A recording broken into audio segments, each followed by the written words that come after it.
Բարև ձեզ սիրելի ունկնդիրներ, եթերում նախա ամանորյա համազրույցն է։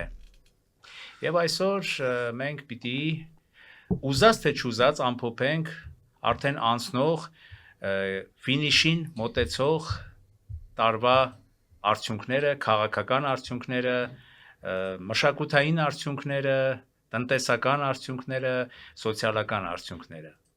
Եվ այսօր դարձյալ մեր տաղավարում են One Talk մեդիայի երկու հաղորդավարները, ինձ հետ միասին իհարկե, Ահել եւ Ջահել այսպես սկզբունքով, Տիգրան Մանվելյանը եւ Համլետ Պետրոսյանը։ Եվ ես կրկին, ինչպես մեր առաջին համազրույցում, էստաֆետը երիտասարդներին, ավելի երիտասարդներին տալու սկզբունքով, այսօր պարզապես նորից ցանկանալու են, որ նրանք արտահայտեն իրենց տեսակետները անցնող տարվա քաղաքական եւ առհասարակ իրողությունների թոհուբոհի, այո, թոհուբոհի եւ ամեն ինչի վերաբերյալ, ճիշտ է Տիգրան ջան։ Պարզապես ձեր անկեղծ դիտարկումները մեր ունկնդրի համար մատչելի լեզվով ինչ տվեց ձեզ այս տարին։ Իհարկե բոլորիս մեջ էլ կա այն ինչ որ կա, ցավը առաջի հերթին չկեղծենք մեր, չէ, որովհետև մեղմ ասած ամեն ինչ չի, որ մեր երկրում հիանալի է, բայց ամեն դեպքում պիտի փորձենք լինել լավատես եւ նայել առաջ։ Տիգրան, սկսենք քեզանից։ Նախ թույլ տվեք շնորհավորել մեր ժողովրդի գալիք ամանորը եւ Սուրբ Ծնունդը։ Ուզում եմ նաեւ խոսել մինչ ամփոփել է իհարկե նաեւ 2025 թվականը։ Ուզում եմ ասել, որ տարին իհարկե բարդ տարի է եղել իր համար, իր ձեռքբերումներով, կորուստներով, երևի թե գնանք ամենասկիզբը տարվա հունվարի 14-15-ին ստորագրվեց Միացյալ Նահանգների հետ ռազմավարական գործընկերության, այսպես ասած, համաձայնագիրը, որը իրական խարտ է, այսինքն կանոնադրություններ իր բնույթով, բավականին խոստումնալից էր, որովհետև սա ուզում եմ ասել, որ համարում եմ Միացյալ Նահանգների վերջին նախորդ վարչակազմի, այսինքն Բայդենի, նախագահ Բայդենի վերջին նվերը Հայաստանին, այդպիսի նվերներ իր վարչակազմի կողմից շատ են եղել, իհարկե միշտ չի որ Հայաստանի իշխանությունները օգտվել են, այսինքն հիմնականում չեն էլ օգտվել այդ նվերներից, բայց սա իրականում բավական լուրջ քայլ էր ԱՄՆ-ի կողմից, որովհետև առասարակ վարչակազմերը, երբ որ տեղի ունենում այդ անցումը, իրենք խուսանավում են այսպես ասած էստաֆետը հանձնելուց նման փաստաթղթեր ստորագրել, որովհետև կարող է գալ, տորպեդահարվել հաջորդի կողմից, որովհետև օրինակ Թրամփը ասում է ինչ որ նա արել է Բայդենը, ես մերժում եմ դա, չի ընդունում, այդպես կատեգորիկ է, բայց դրան գնացին, այնուամենայնիվ այդ ռիսկն էլ ունենալով, եւ սա շատ խոստումնալից էր այնտեղ անվտանգության մասին էր խոսում Բլինկենը, հիշում եք Բլինկեն Բայդեն վարչակազմը խոսում են, որ պետք է ապահովի պաշտպանունակություն, Հայաստանը կարողանա ինքն իրեն պաշտպանել, հիմնական բանալի բառը սա էր եւ միտքը։ Դրանից հետո նաև խոսվեց, որ Հայաստանը պետք է միանա իսլամական պետության դեմ պայքարին, սա շատ կարևոր է, դե մենք հիշում ենք 2020 թվականի վարձկանները, որոնք որ օգտագործում էին հենց Հայաստանի դեմ, այնտեղ հիշում ենք Թուրքիայի դերը, Ադրբեջանի դերը, Ռուսաստանի դերը, իհարկե 2020 թվականի պատերազմի ժամ 20-44 օրյայի, այո,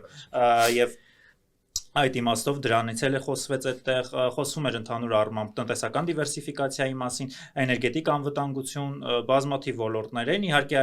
ցավոք սրտի պիտի ասեմ, որ այդ թղթերը հիմնականում, այսինքն մի փաստաթուղթեր մնում են թղթի վրա այդ գեղեցիկ բառերը, դա իհարկե ես վստահ եմ, որ եթե մնար Քամալա Հարիսի վարչակազմը, այսինքն ընտրվեր, դա իրականություն կդառնար, ինչ տեղի ունեցավ դրանից հետո,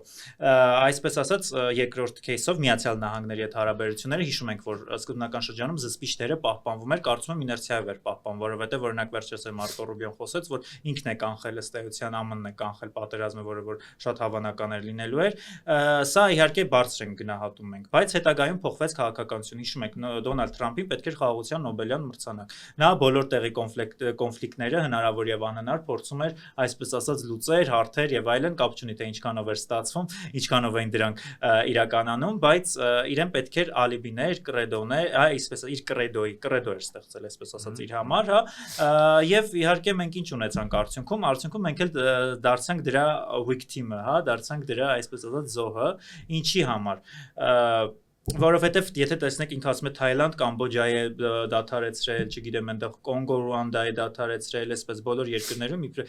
Իսրայել, Պաղեստին է դադարեցրել, բոլոր տեղերը դադարեցրել, բայց բոլոր տեղերը սրած Հնդկաստան, Պակիստան էլ չեմ խոսում։ Այսինքն Ռուսաստան, Ուկրաինայի մասին ընդհանրապես ավելորդ է խոսել, իր դադարեցրած պատերազմներն են էլ։ Ուղղակի Հայաստանն ու Ադրբեջանը ինչն էր յուրահատուկ, որ սա միակ кейսն էր, որի դեպքում երկու առաջնորդները կգային իր տանիքի ներքո եւ կստորագրեին։ Մնացած ուրիշ որևէ տեղ եթե դուք նկատեք երկուսը իր սեղանի շուրջ նստած չեն եղել։ Ընդհակառակը հակառակ Հնդկաստանը ասում է ոչ Թրամփը չի դադարեցրել։ Հա, բայց մեր կոնֆլիկտի դեպքում էլ կներես Տիգրան, մեր կոնֆլիկտի դեպքում էլ չէ, տեսակետներ կան, որ բոլորովին այս ամեն ինչը օգոստոսի նաև 8-ի կնքված, մինչև այդ կնքված հայ-ամերիկյան այդ ստորագրված փաստաթուղթը չեն համարում խաղաղության արդեն վերջնական հաստատման փաստաթուղթ եւ դեռ ավելին տեսնում են լիքը վտանգներ։ Դե հենց դա եմ ասում, բայց իշխանությունը այդպես չի համարում, չէ՞, խոսում է իշխանությունների մասին, հա, իշխանությունները պատրաստ են գնալ այդտեղի Նիկոլ Փաշինյանի շնորհիվ եղավ եւ եկեք հիշենք, որ առասարակ խաղաղություն եթե լինում է այսպես միակողմանի, որտեղ Հայաստանը պարտված կողմ էր, թույլ կողմն էր, իսկ Թրամփի հաստատած, եթե մենք ապավինում ենք այն մոտեցումը, որը առկա է արևմուտքում նկատի ունեմ եվրոպական կտորում եւ Միացյալ Նահանգների դեմոկրատական վարչակազմի մոտ, նրանք ուժի իրավունքի հաշվին հաստատված խաղաղությունները չեն ընդունում։ Իսկ Թրամփը միշտ ասում է, չէ, ուժի, այստեղ ով որ ուժեղն է, նրա այս բարգայում էլ Ալիևի թելադրածով եղավ։ Միսկի խումբն էին պահանջում, Ինարիոտ Բանաձևի չեղարկում, տեսանք այսօր էլ արդեն օրինագիծ կա Միացյալ Նահանգների կոնգրեսում էլ չեմ խոսում, ուրեմն առասարակ ռազմական օգնությանների զենք սպառազինությունների բուն վաճառքի մասին եւ ռազմավարական գործընկերության, որը որ Միացյալ Նահանգները Ադրբեջան ենթադրում էր, օրինակ Օբրայենը, որը վերջերս ընդամենը ամիսներ առաջ հոդված էր գրել, այնտեղ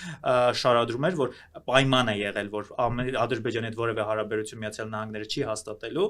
եւ նույնիսկ էթնիկ զտումների բանով ճանաչմամբ սպառնացել են, որի միջև, այսպես ասած, իր պարտավորությունները չկատարի նախ Արցախի փախստականների հաշվետվողականության խնդրով, մշակութային ժառանգության, այսպես ասած, եւ Ադրբեջանին հենց Բայդենն ավելացրեցին, ուրեմն հատուկ հսվող երկրների ցանկում կրոնական ազատությունների այդ ցուցակի եւ իհարկե երրորդ կարևոր քայլն էլ դա գերիների վերադարձն էր, որտեղ իհարկե Թրամփը այդպես բառացիացեց, բայց գիտեք թիվ 1 գերտերության ղեկավարն է, իր մեկ խոսքը բավարար պետք է լիներ, եթե որովհետեւ օրինակ Բայդեն Բլինկենը չէին հրապարակավ այդպես խոսել ալի, բայց Թրամփը խոսեց եւ դրանից հետո Ադրբեջանը ոչ մի գերի բացել չթողեց։ Այսինքն սա նշանակում է, որ ինքն էլ ըստեյության թքած ունի Դոնալդ Թրամփի խոսքերի վրա, սա էլ գանք ուրեմն Հայաստան-Եվրամիություն հարաբերություններին երկու բառով էլ ամփոփման անդրադառնամ եւ փոխանցեմ Սրան ինչով նշանավորվեց տարին, սա ըստ ամենատարվա վերջում, այսպես ասած Հայաստան եւ Եվրոպական միություն այդ համաձայնագրին է ռազմավարական գործընկերության, որը ստորագրվեց, բավականին ուշագրավ ձևակերպումներ կային, ուզում եմ հիշեցնել, որ ընդամենը դրանից 1 ամիս առաջ էր թե 2, հիմա կարող է ճշգրիտ չմտաբերեմ, բայց հիշում եմ, որ այդ եկան, հիշում եք խորհրդի նիստը, որը որ Երևանում տեղի ունեցավ եւ այնտեղ հայտարարություն ընդունեցին եւ Հայաստանի մասով էլ նշել են, որ Հայաստանի իշխանությունները Լեռնային Ղարաբաղի փախստականների խնդրին ընդհանրապես չեն ցանկանում անդրադառնալ։ Սա շատ հետաքրքիր էր եւ շատ հետաքրքիր որ համատեղ այդ ռազմավարական գործընկերության տեքստում Վրաստանին այնտեղ քննադատել էին, հիշում եք, որ իշխանությունը ինքնահռչակ իշխանություններն էին եւ Ադրբեջանին էլ քննադատել էին էլի ռազմագերիների, մարդու իրավունքների եւ այլն այդ կոնտեքստում։ Հիմա ուզում եմ խոսել նրա մասին, որ այդ բոլոր կետերը տեղ գտավ Հայաստան-Եվրամիություն համաձայնագրում, այսինքն դա եւ Լեռնային Ղարաբաղի փախստի բեդը օգտագործում է Լեռնային Ղարաբաղ ձեռագրում, օրինակ Ռուսաստանը միայն Ղարաբաղ է ասում, դե Ադրբեջանի ու Թուրքիայի մասին չեմ խոսում։ Դա օգտագործում է Ադրբեջանի համար խնդիր է Լեռնային այդ բառի օգտագործում, ասում եմ տարածաշրջանում այդպիսի տարածք չկա, կա Ղարաբաղի տնտեսական գոտի։ Ինչը օրինակ խաղաղապահները Ղարաբաղ ասելու արգելի Տիգրան, կարող է Ռուսաստանը Ղարաբաղ ասելու հասկանում է նաև հարթավայրային Ղարաբաղ։ Օ, ինչ եք ասում։ Չէ, հաշվի առնելով որ իրանց խաղաղապահները ինչպես իրենց պահեցին, ես կարծեմ որ ավելի շատ առաջին տարբերակն է։ Եվ երկրորդը ինչ եմ ուզում ասել, այստեղ գերիների վերադարձի խնդիրներ, որը որ կար իդեպ Ադրբեջանի նախընտրել ձևակերպումը, դա պահվող անձինքն է, Եվրամիությունը դա էլ էր ուղղել։ Այո, եւ իհարկե առիթից օգտվելով էլ այո, ես ուզում եմ բոլոր հայ գերիների մեջ տղաների ընտանիքի անդամներին զորակցությունը հայտնել, այս իմաստով։ Այո, եւ ուղղակի կարող եմ ասել, որ տարին նշանավորվեց արհեստական ներքին ներսում, այսպես ասած, երկպառակություններով, լարվածություններով, որոնք իրականում արվել են, հիմա ենք արդեն որպես տարվա ամփոփում, պետք է ֆիքսենք, որ սա արվել են ուղղակի մեզ գլխավոր օրակարգից շեղելու համար, իսկ աշխարհակաղակական այնպիսի փոփոխություններ են տեղի ունենում, որոնք ուղղակի մենք պետք է պարտավոր ենք ձեռքը պահել զարկերակին մեր, այլ ոչ թե այսպես ասած եկեղեցի, պետություն այս անհետև թեմաներով, ուղղակի ժամավաճառության զբաղվել։ Ես բանը նոր կրկին ու կրկին միանում եմ Տիգրանի կոչին եւ անկախ բոլորիս քաղաքական հայացքներից, քաղաքական մոտեցումներից կան ընդհանրական համազգային խնդիրներ, նպատակներ, առաջնահերթություններ, ինչ այդ թվում նաեւ գերիների վերադարձը եւ կարող ենք էլի թվարկել, որում պիտի մենք լինենք միասնական։ Համլետ խոսքը քեզ։ Ես շնորհակալ Համաձայն ես Տիգրանի արտահայտած տեսակետներին, թե ոչ։ Նախ սկսեմ նրանից, որ ես եւս շնորհավորում եմ մեր սիրելի հայրենակիցների գալիք տոները եւ իսկ սկսենք սկզբից ստային ամփոփելով եթե հասնենք աշխարհակական տեսանկյունից իհարկե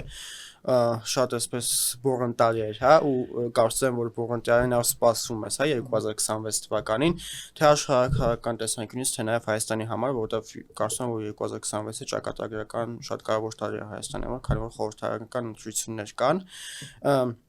ինչ վերաբերում է աշխարհակական զարգացումներին ու Հայաստանի դրան արձագանքներին, ես կարող եմ ասել, որ այս առումով Հայաստանում իսկապես ճկուն ղեկավարություն է պետք, որ մենք ցավոք չունենք, ինչպես տեսնում ենք, ընթացիկ գործարքները, որոնք որ կնքվել են, հանուն թրիփը եւ այլն, թրիփը, որ հիմա շատ էսպես շատ մարդկանց կողմից գովազդվում է, իրականում տեսնում ենք, որ ուղղակի, չգիտեմ, փաստաթուղթ է, որ Թրամփի համար է ու Թրամփը անձամբ դրանով չի զբաղվում, չի զբաղվելու կարծում եմ, բայց եթե տեսնում ենք, այո, չգիտի ու ոչ միայն Թրամփը, արմենիան շատ երկրների ղեկավարների ըստեղության, այո, շատ լավ, չգիտեն Հայաստանի տեղը ու սա իրականում ոչ թե իրենց խնդիրն է, այլ Հայաստանի խնդիրն է։ Թույլ կներես ընդհատեմ սա ասեմ, դուք շարունակես քո միտքը չեմ ընդհատի, նախ տարիներ շարունակ առաջ երբ որ Դիմիտրի Վանակետի եւ զրուցել էին այդպես ռուսաստանում շատ բարձրաստիճան, ասել էր գիտեք, երբ մենք հեռադիտակով նայում ենք այնտեղից Ադրբեջանը երևում է, բայց Հայաստանը չի երևում։ Ես չգիտեմ որ դուք դες ռուս քաղաքական գործիչների յուրաքանչյուր ֆրազին ակտիվ հետևում եք, շատ ուրախ եմ ձեր համար, Ուսեմ էլ չեք ընդհատի, որտեղ ես ցես չեմ ընդհատում այնուամենայնիվ։ Ինչը վերաբերում է աշխարհական զարգացումներին, այո, կարծում եմ, որ ընդհանրապես պահպանողական ուժերը իմ կարծիքով գնալով մեծ, ասես, ճանաչում են ունենում, հատկապես Եվրոպայում, եթե հիմա Եվրոպային անդրադառնանք, ազգային պահպանողական։ Այո, իհարկե ազգային ուժերը։ Ճիշտ է, նաև 2025-ին Գերմանիայում մրցություններ տեղ ունեցան, որտեղ որ օրինակ ազգային ուժը բավարար ձայն չհավաքեց, բայց կարծում եմ գալիք տարում արդեն նրանց ձայները ինչքան հնարավոր շատ կմեծանան, նաև Ֆրանսիային կարող ենք անդրադառնալ, որ Ֆրանսիայում էլ նույնպես ազգային ուժերը էլի շատ մեծ, այսպես աճ են գրանցում, բայց այստեղ պետք է նաև անդրադառնանք այն հարցին, որ Թրամփի հետ կապված կարող է մի քիչ շուտ լինի 2026-ը, որովհետև կոնկրետ կոնգրեսը հնարավոր Թրամփին միջպետ հայտարարի, շատ ուժեր ասում է, որովհետև այդ առումով Թրամփի այսպես ռեյտինգը ԱՄՆ-ում նվազում է, բայց ինչևէ մենք 2025-ից եթե ընդհանուր փորձենք ընդհանրացնել եզրակացություն հայտնենք, պետք է հասկանանք, որ աշխարհը ամբողջապես, եթե նախկինում քողարկված է ռեալ պոլիտիկի դաշտում, ապա հիմա ամբողջապես աշխարհը գործում է ռեալ պոլիտիկի ու ուժի տեսանկյունից, այս առումով, եթե մենք խոսում ենք Հայաստանի շահի տեսանկյունից, ապա Հայաստանում նույնպես պետք են ազգային պահպանողական եւ կարևոր ճկուն քաղաքական ուժեր, ճկուն քաղաքական գործիչներ, ովքեր որ կկարողանան իրենց երկրի շահը ներկայացնել ու կարողանան ճիշտ խոսալ տարբեր աշխարհական կենտրոնների հետ, այլ ոչ թե, չգիտեմ։ Շատ լավ ձևակերպում տվեցիր, կներես Համլետ։ Այ ուզում եմ մի քիչ բացես քո ձևակերպումը եւ նաեւ Տիգրանին կլսենք, ասենք այդ ձևակերպման շահ։ Ասեցիր, մեզ պետք են ուժեր, որոնք կարողանան ճկուն լինել եւ գեոքաղաքական դաշտում չպարտվել, ես այդպես հասկացա։ Այսօր իշխանությունների քաղաքականությունը կա, քաղաքական ուղեգիծը կա։ Եվ ես օրինակ ինչքան ես ինքս իմ մեջ անալիզ եմ անում, ես տեսնում եմ, որ երևի թե մեր հասարակությունը այսպես ամբողջապես ոտքի չի կանգնում, մի քիչ ավելի կոպիտ օրինակով եւ մերժի գործող իշխանություններին, որովհետեւ չի տեսնում հստակ այլընտրանք։ Չի տեսնում հստակ այլընտրանք։ Այ դուք որպես երիտասարդներ, իզնից ավելի երիտասարդներ, այ ինչպես եք տեսնում, ասենք դուք որ լինեք իշխանության, ինչպեսի աշխարհ քաղաքականություն կկառուցենք, բայց առարկայական մեր ունկնդրի համար այսօր ասեք, էլի խնդրում եմ, ինչպեսի արտաքին քաղաքականություն եւ ինչպեսի ներքին քաղաքականություն կկառուցեք, որ ժողովուրդը հստակ այլընտրանք տեսնի, բայց չտեսնի վերացական պարզապես լավ խոսքեր, կենացային խոսքեր, ինչպես շատերն են, չէ՞, սիրուն ասեն։ Էս վատա, այն վատա, էս դավաճանա, այն դավաճանա, չէ՞, այդ ռետորիկայից մի հատ հեռանանք, առարկայական քննադատություն, առարկայական այլընտրանք, որ այս վարչակարգին մեր հասարակություն ազգի հաջողություն, ասենք 2026-ի ընտրություններին եւ իշխանության բերի նոր վարչակարգի, նոր մտայնությամբ, նոր մոտեցումներով։ Համեցեք։ Նախ այլընտրանքից եւի թե սկսեմ, եկեք փորձենք ինչքան հնարավոր է օբյեկտիվ, խոսենք, պատկերացնենք, ամեն սուբյեկտիվ թողում ենք մի կողմ, ես ուզում եմ մեր հասարակությանը մի հարց տամ։ Հասարակությունը այն մարդիկ գոնե թե ովքեր որ կարդալ գիտեն եւ իթե տեսել են 2021-ի իշխանությունների, ինչով էր գալիս իշխանության, տվյալ ներկայիս քաղաքական խումբը։ Ու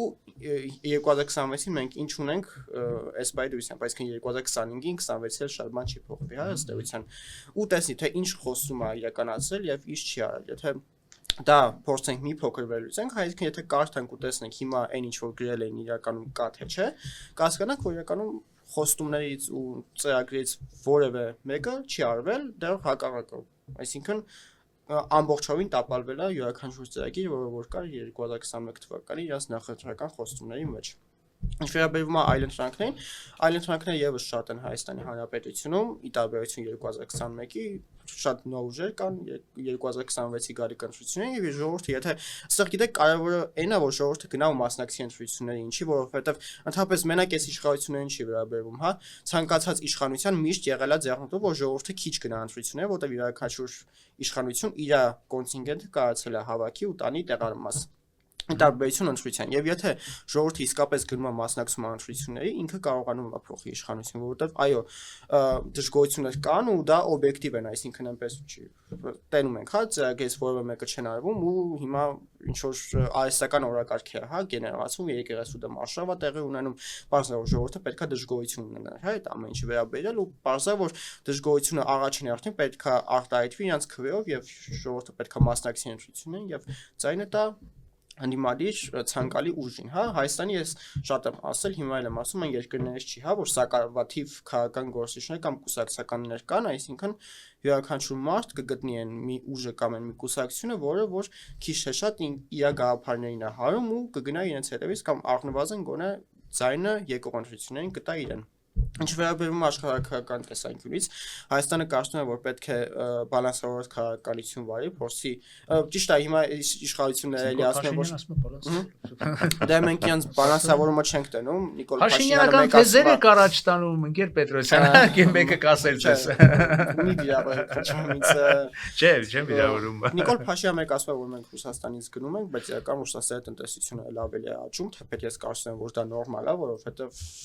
ում է աճի Այսինքն դու ուր ես գնում էլի, եթե չես ուզում որ Ռուսաստանը համագործակցես, այսինքն հասկանում եք դա պոպուլիստական քաղաքականություն է, որը ոչ իշխանությունները միշտ էլ վարել են, հիմա գնալով ավելի աշատանում ու ժողովուրդն էլ արդեն ականատես հա լինում այդ պոպուլիստական քաղաքականությունը, ինչը ու պետք է ընդհանրապես բոլոր աշխարհակահաղական կենտրոնների հետ համագործակցել։ Օրինակ մենք վերջերս տեսանք, որ Եվրոպական միությունը Հայաստանին գումար է տալիս, հա 2026 թվականին Հայաստանի այսպես կոչված հիբրիդային սպառնալիքներից խուսափելու համար, ինչը որ լավ է, բայց երբ որ տեսնում ենք, որ իշխանությունները ովքեր են, մենք հասկանում ենք, որ այդ գումարը օգտագործվելու է միայն, չգիտեմ, օրինակ ընդդիմադիրներին նստացնելու, մարդկանց ովքեր որ ունեն ինչ-որ գաղափարներ, որը որ չի կիսում իշխանությունը իրանց նստացնելու, այսինքն Եվրամիությանն էլ էլի պետք է հասկանանք, որ դուք Պարզվում է, որ հարավային Կովկասում աջակցում ենք բոլշևիստական ուժերին։ Ուրեմն այս հարցը փորձեմ արբանանել ուղղել ձեզ մի փոքր եթե փորձեմ հստակեցնեմ այս առումով, այո, պետք է մենք տեսնում ենք, որ ուժի լեզուն գնալով զարգանում է ու հատկապես մեր տարածաշրջանում մենք պետք է հասկանանք, որ մեզ պետք են իշխանություններ, ովքեր որ հստակ Հայաստանի շահը կներկայացնեն, ովքեր որ չգիտեմ, չեն գնա տարբեր աշխարհակահաղական կետեր ու տարբեր խոստումներ չեն տա, հետո հակառակ անեն ու դրանով առաջին հերթին իրենց երկիրը կթիրախավորեն Մեզ պետք են ուժեր, ովքեր որ հստակ հեռանկարներ ունեն։ Այ Տիգրան, կիսում ես Համլետի բանը, որ եվրոպական այդ տրանշը, հա, եթե կարելի է այսպես ասեմ, այդ գումարը, որ կայակալասի շուրթերից դուրս եկավ եւ այլն, Եվրոպան տալիս է, որպեսզի Հայաստանը թաթը դնի, կոպիտ ասած, մի քիչ ժողովրդական խոսքով ասած, Հայաստանի վրա եւ Հայաստանը այսպես ասած, ինչպես հակառակ բևերից են ասում, դարձնի լիակատար հակառուսաստան, Հայաստանը դարձնի աշխարհ-քաղաքական բախումների թաթերաբեմ կամ գործիք մի բան էլ ասեմ, ես ցավոք սրտի տեսնում եմ, որ իսկապես Եթե Եվրոպական միությունը ուզում է մեզ աջակցի եվրոպական ինտեգրացիայի հարցով, ես դրան դեմ չեմ գնա, բայց երբ որ մենք տեսնում ենք, որ աջակցում են միայն հակառուսական ինչ-որ քարոզ անելու համար, որը որ բացառապես իրանց է պետք, հա, իսկ Եվրոպան ու Հայաստանը կարող են ինչ-որ տեղ իրար հետ ընդհանուր գծեր գտնել, բայց երբ որ տեսնում ենք, որ այդ գծերը միայն վերաբերում են նրան, որ դու ինչ-որ հակառուսական քարոզ ա, դրանով ոչ մի բան մի ստացի, այսինքն երկիրը բան չի ստանում Նիկոլ Փաշինյանը կարող է ստանալ ինչ-որ բան իշխանության տեսքով, բայց երկիրը ընդհանուր առմամբ չի շահում, հա? Այսինքն այդ առումով է խնդիրը։ Պետք է մենք հասկանանք, արդյոք այդ առումով կարող ենք համագործակցել Եվրոպական միության հետ, թե չէ, որտեղ եթե ելի եմ ասում, քաղաքական տեսանկյունից հեռանկարներ կան իհարկե, ես կարծում եմ, մենք կարողանանք համագործակցել, բայց եթե այստեղ խնդիրը մենակ ինչ-որ քարոզչական այդ գիստն է, հա, որ Եվրոպան ուզում է, որ Հայաստանը, չգիտեմ, ինչ-որ հակառուսական քարոզանի, որը Հայաստանի շահերին դեմ է իհարկե, ու դրանով ոչ մի բան չստանա Եվրոպական միությունից, դա իհարկե շատ բացասական եմ դրան վերաբերել։ Այս առումով հիմա լսենք Տիգրանի բանը, հետո արդեն Շնորհակալություն խոսքի իրավունք տալու համար, ուզում եմ մի փոքր խոսել գաղափարախոսություն, հականում որ կարևոր հարց է, արծարծվեց Ամլետի կողմից, ուզում եմ ասել, որ գաղափարախոսական դուք խոսեցիք այդտեղ ազգային պահպանողական ուժերն են, ուզում եմ ասել լիբերալն էլ կարող է լինել ազգային։ Ազգային ուժը լինում է լիբերալը, լինում է պահպանողականը, սոցիալիստն էլ կարող է լինել ազգային։ Դրանք կլիշեներ են, որոնք ստեղծվում են հիմնականում կոնկրետ մեկ ուժի կողմից, որ եթե լիբերալ գաղափարախոսության կրող է, նա չի կարող քաղաքականությամբ զբաղվել, ընդհակառակը շատ եւ ես ձեզ ասեմ, որ այդ աչական ուժերը, որոնք այսօր տարածվում են, նրանք նույնպես կապված են մեկ կենտրոններ եւ այդ կենտրոնը հիմնականում Ռուսաստանն է, ծայրահեղ աչերի մասին է խոսքը, թե ինչպես է նրան ֆինանսավորվում, բայց դրա մասին կան հետաքննություններ, արևմտյան երկրներում կապեր են ապացուցված, թե ոնց են ֆինանսավորվել եւ այդ հռետորաբանությունը նրանք երկրում սրում են, լարում են իրավիճակը, նույնիսկ օրինակ Գերմանիայում օրենք կա, որ չեն կարող մասնակցել։ Ֆրանսիայի մասին խոսեցիք, Լեպենի վրա էլ կա հարուցված քրեական գործ այդ մասով ինչ վերաբերում է եվրոպական միությանը այդ գումարը միշտ է տրվել է մեդիա այսպես ասած գրագիտության բարձրացման այդ գումարն է որը դրան է ուղղվելու այսինքն եւ կներեք այդ այն կառավարությունը որը որ այսպես ասած գումարներ է ծախսում այսպես ասած հիբրիդային պատերազմներով դա 10 պատիկ ավելի է վստահեցնում եմ ես ձեզ այն որը որ պետք է տրվի պետության բյուջեով հա որովհետեւ մենք ապրում ենք այս կներեք cyber security գիտեք ինչպիսի մեծ սպառնալիքների այդ թեքների ռիսկ կա եւ դրա համար կա նախատեսվում է որ պետությունը պետք է ենթադրվի ինչ վերաբերում է եվրոպական միության տրված օգնությունը բնականաբար պիտի տան Ռուսաստանը իրենց թշնամին է ռազմավարական թշնամին է Ռուսաստանը ունի Հայաստանում ազդեցություն եւ Ռուսաստանը իդեպ իր տված գումարների մասին որ ինքը սիրում է տալ այսպես ասած հայտնի գործիչներին երկիր ապակայունացնելու համար ներսից ընդդիմադիր դաշտից հիմնականում ինքը երբեք չի բարձրացնում բայց Եվրամիությունը տալիս է պետությանը ոչ թե անհատներին եւ դրա մասին པարզ խոսում են սա մեկ երկրորդը ուրեմն դա շատ սիմվոլիկ օգնություն է եթե դուք անգամ դա վերագրում եք որպես կառավարությանը տրվող օգնություն դա թիվ չի որի մասին կարելի է այսպես լուրջ վերլուծություններ անել ինչ վերաբերում է հակառուսաստան դառնալու Հայաստանը վաղուց հակառուսաստան է սիրելիս Հայաստանը ժողովուրդը որպես այդպեսին իր մեծամասնության մեջ հասկացել է որ Ռուսաստանը ոչ թե բարեկամ է կամ դաշնակից է այլ սպառնալիք է այն քաղաքականության պատճառով որը կատարվել է եւ իրագործվել է Կրեմլի կողմից եւ մենք չենք կարող այսօր եթե խոսում ենք չգիտեմ բարեկամ բալանսավորված քաղաքականություն այո դա նախ իշխանության քաղաքականության մասին իմ գնահատականը որ ասում եք դա բալանսավորված չի չէ դա բալանսավորված քաղաքականություն է որովհետեւ մենք գնում են Շանհայ կազմակերպության անդամ են ուզում դառնալ Չինաստանի հետ ստորագրում են ռազմավարական գործընկերության համաձայնագիր որը իմ կարծիքով շատ սխալ է մենք կարող ենք դա ընդհակառակը վաճառել հաշվի առնելով որ մրցակիցներ են Միացյալ Նահանգների վրա եւ այդ ալիբիները ստանալ այսպես ասած Միացյալ Նահանգներից, բայց իհարկե դա չարվեց, իսկ Չինաստանի ինչու, որովհետև ի տարբերություն Միացյալ Նահանգների Չինաստանը շատ բացասական դեր է ունեցել 2020 թվականի պատերազմի ժամանակ նախընթաց շրջանում եւ դրանից հետո եւ դրա մասին կարելի առանձին հաղորդում անել, ես չեմ ասում թե այո, միան պրո-ադրբեջանական եւ միան կարելի է դրա մասին առանձին հաղորդում պատրաստել եւ մանրամասն բայց մինչեւ դա Հայաստանը շատ վատավարվել է Չինաստանի հետ Թայվանը ճանաչելով Թայվանը Հայաստանը չի ճանաչել Հայաստանը իր բոլոր հայտարարությունները նշում է որ աջակցում է Չինաստան սկզբունքին խնդրում եմ եւ ռազմավարական գործընկերություն այլ լրիվ հռետորաբանություն է չի եղել ընդհանրապես եղել է մեկ այց ոտքի վրա զրույց բայց դա չի կարող այսպես ասած ընկալվել որպես հակաչինական գործունեություն ինչեւ ես չեմ ասում թե Չինաստանը մեր թշնամին է բայց Հայաստանի այսպես ասած բալանսավորման քաղաքականությունը Հայաստան այսօր ռեսուրս եւ գնում են Ղազախստան չգիտեմ Վրաստան Իրան այսպես էլ չեմ խոսում արևմտյան երկրների հետ որոնց է ստորագրված ռազմավարական գործընկերության համաձայնագիր չէ իմ անձնական համոզումը այն է որ Հայաստանը վաղուց ժամանակն էր որպեսի կողմնորոշվի որովհետև դուք նշեցիք որ Հայաստանը Եվրոպայի այսպես պետք ունենք ընդհանուր շահեր ես չեմ կարծում որ մենք ունենք ընդհանուր շահեր Հայաստանը Եվրոպայի մաս է Հայաստանի քաղաքականությունը պետք է իդենտիկ լինի եվրոպական քաղաքականությունը ինչու որովհետև գնանք այսպես հիշենք մեր էպոսը հա հայկական էպոսը որտեղ կնոջ դերը հիշում եք այդ ծովինարը որ ջուրը խմում է եւ դրանից հետո երեխան այսինքն սա կնոջ դերի այսպես ասած կարևորությունը բացառապես դա եվրոպա եթե դուք ուսումնասիրում եք արևելյան էպոսները այնտեղ չկա ըստեյության հասկանում եք կինը որպես ֆիգուր որը վճռորոշ ձայն իրավունք ունի վճռորոշ դերակատարություն ունի պետք է հաշվի առնենք մենք որ ընտանիքին ենք պատկանում դրա հիման վրա անել ուրեմն այսպես ասած պլանավորել մեր քաղաքականությունը իսկ նույնիսկ եթե սա էլ ասեմ փոխանցեմ որ նույնիսկ եթե խնդիրը չլիներ շահերը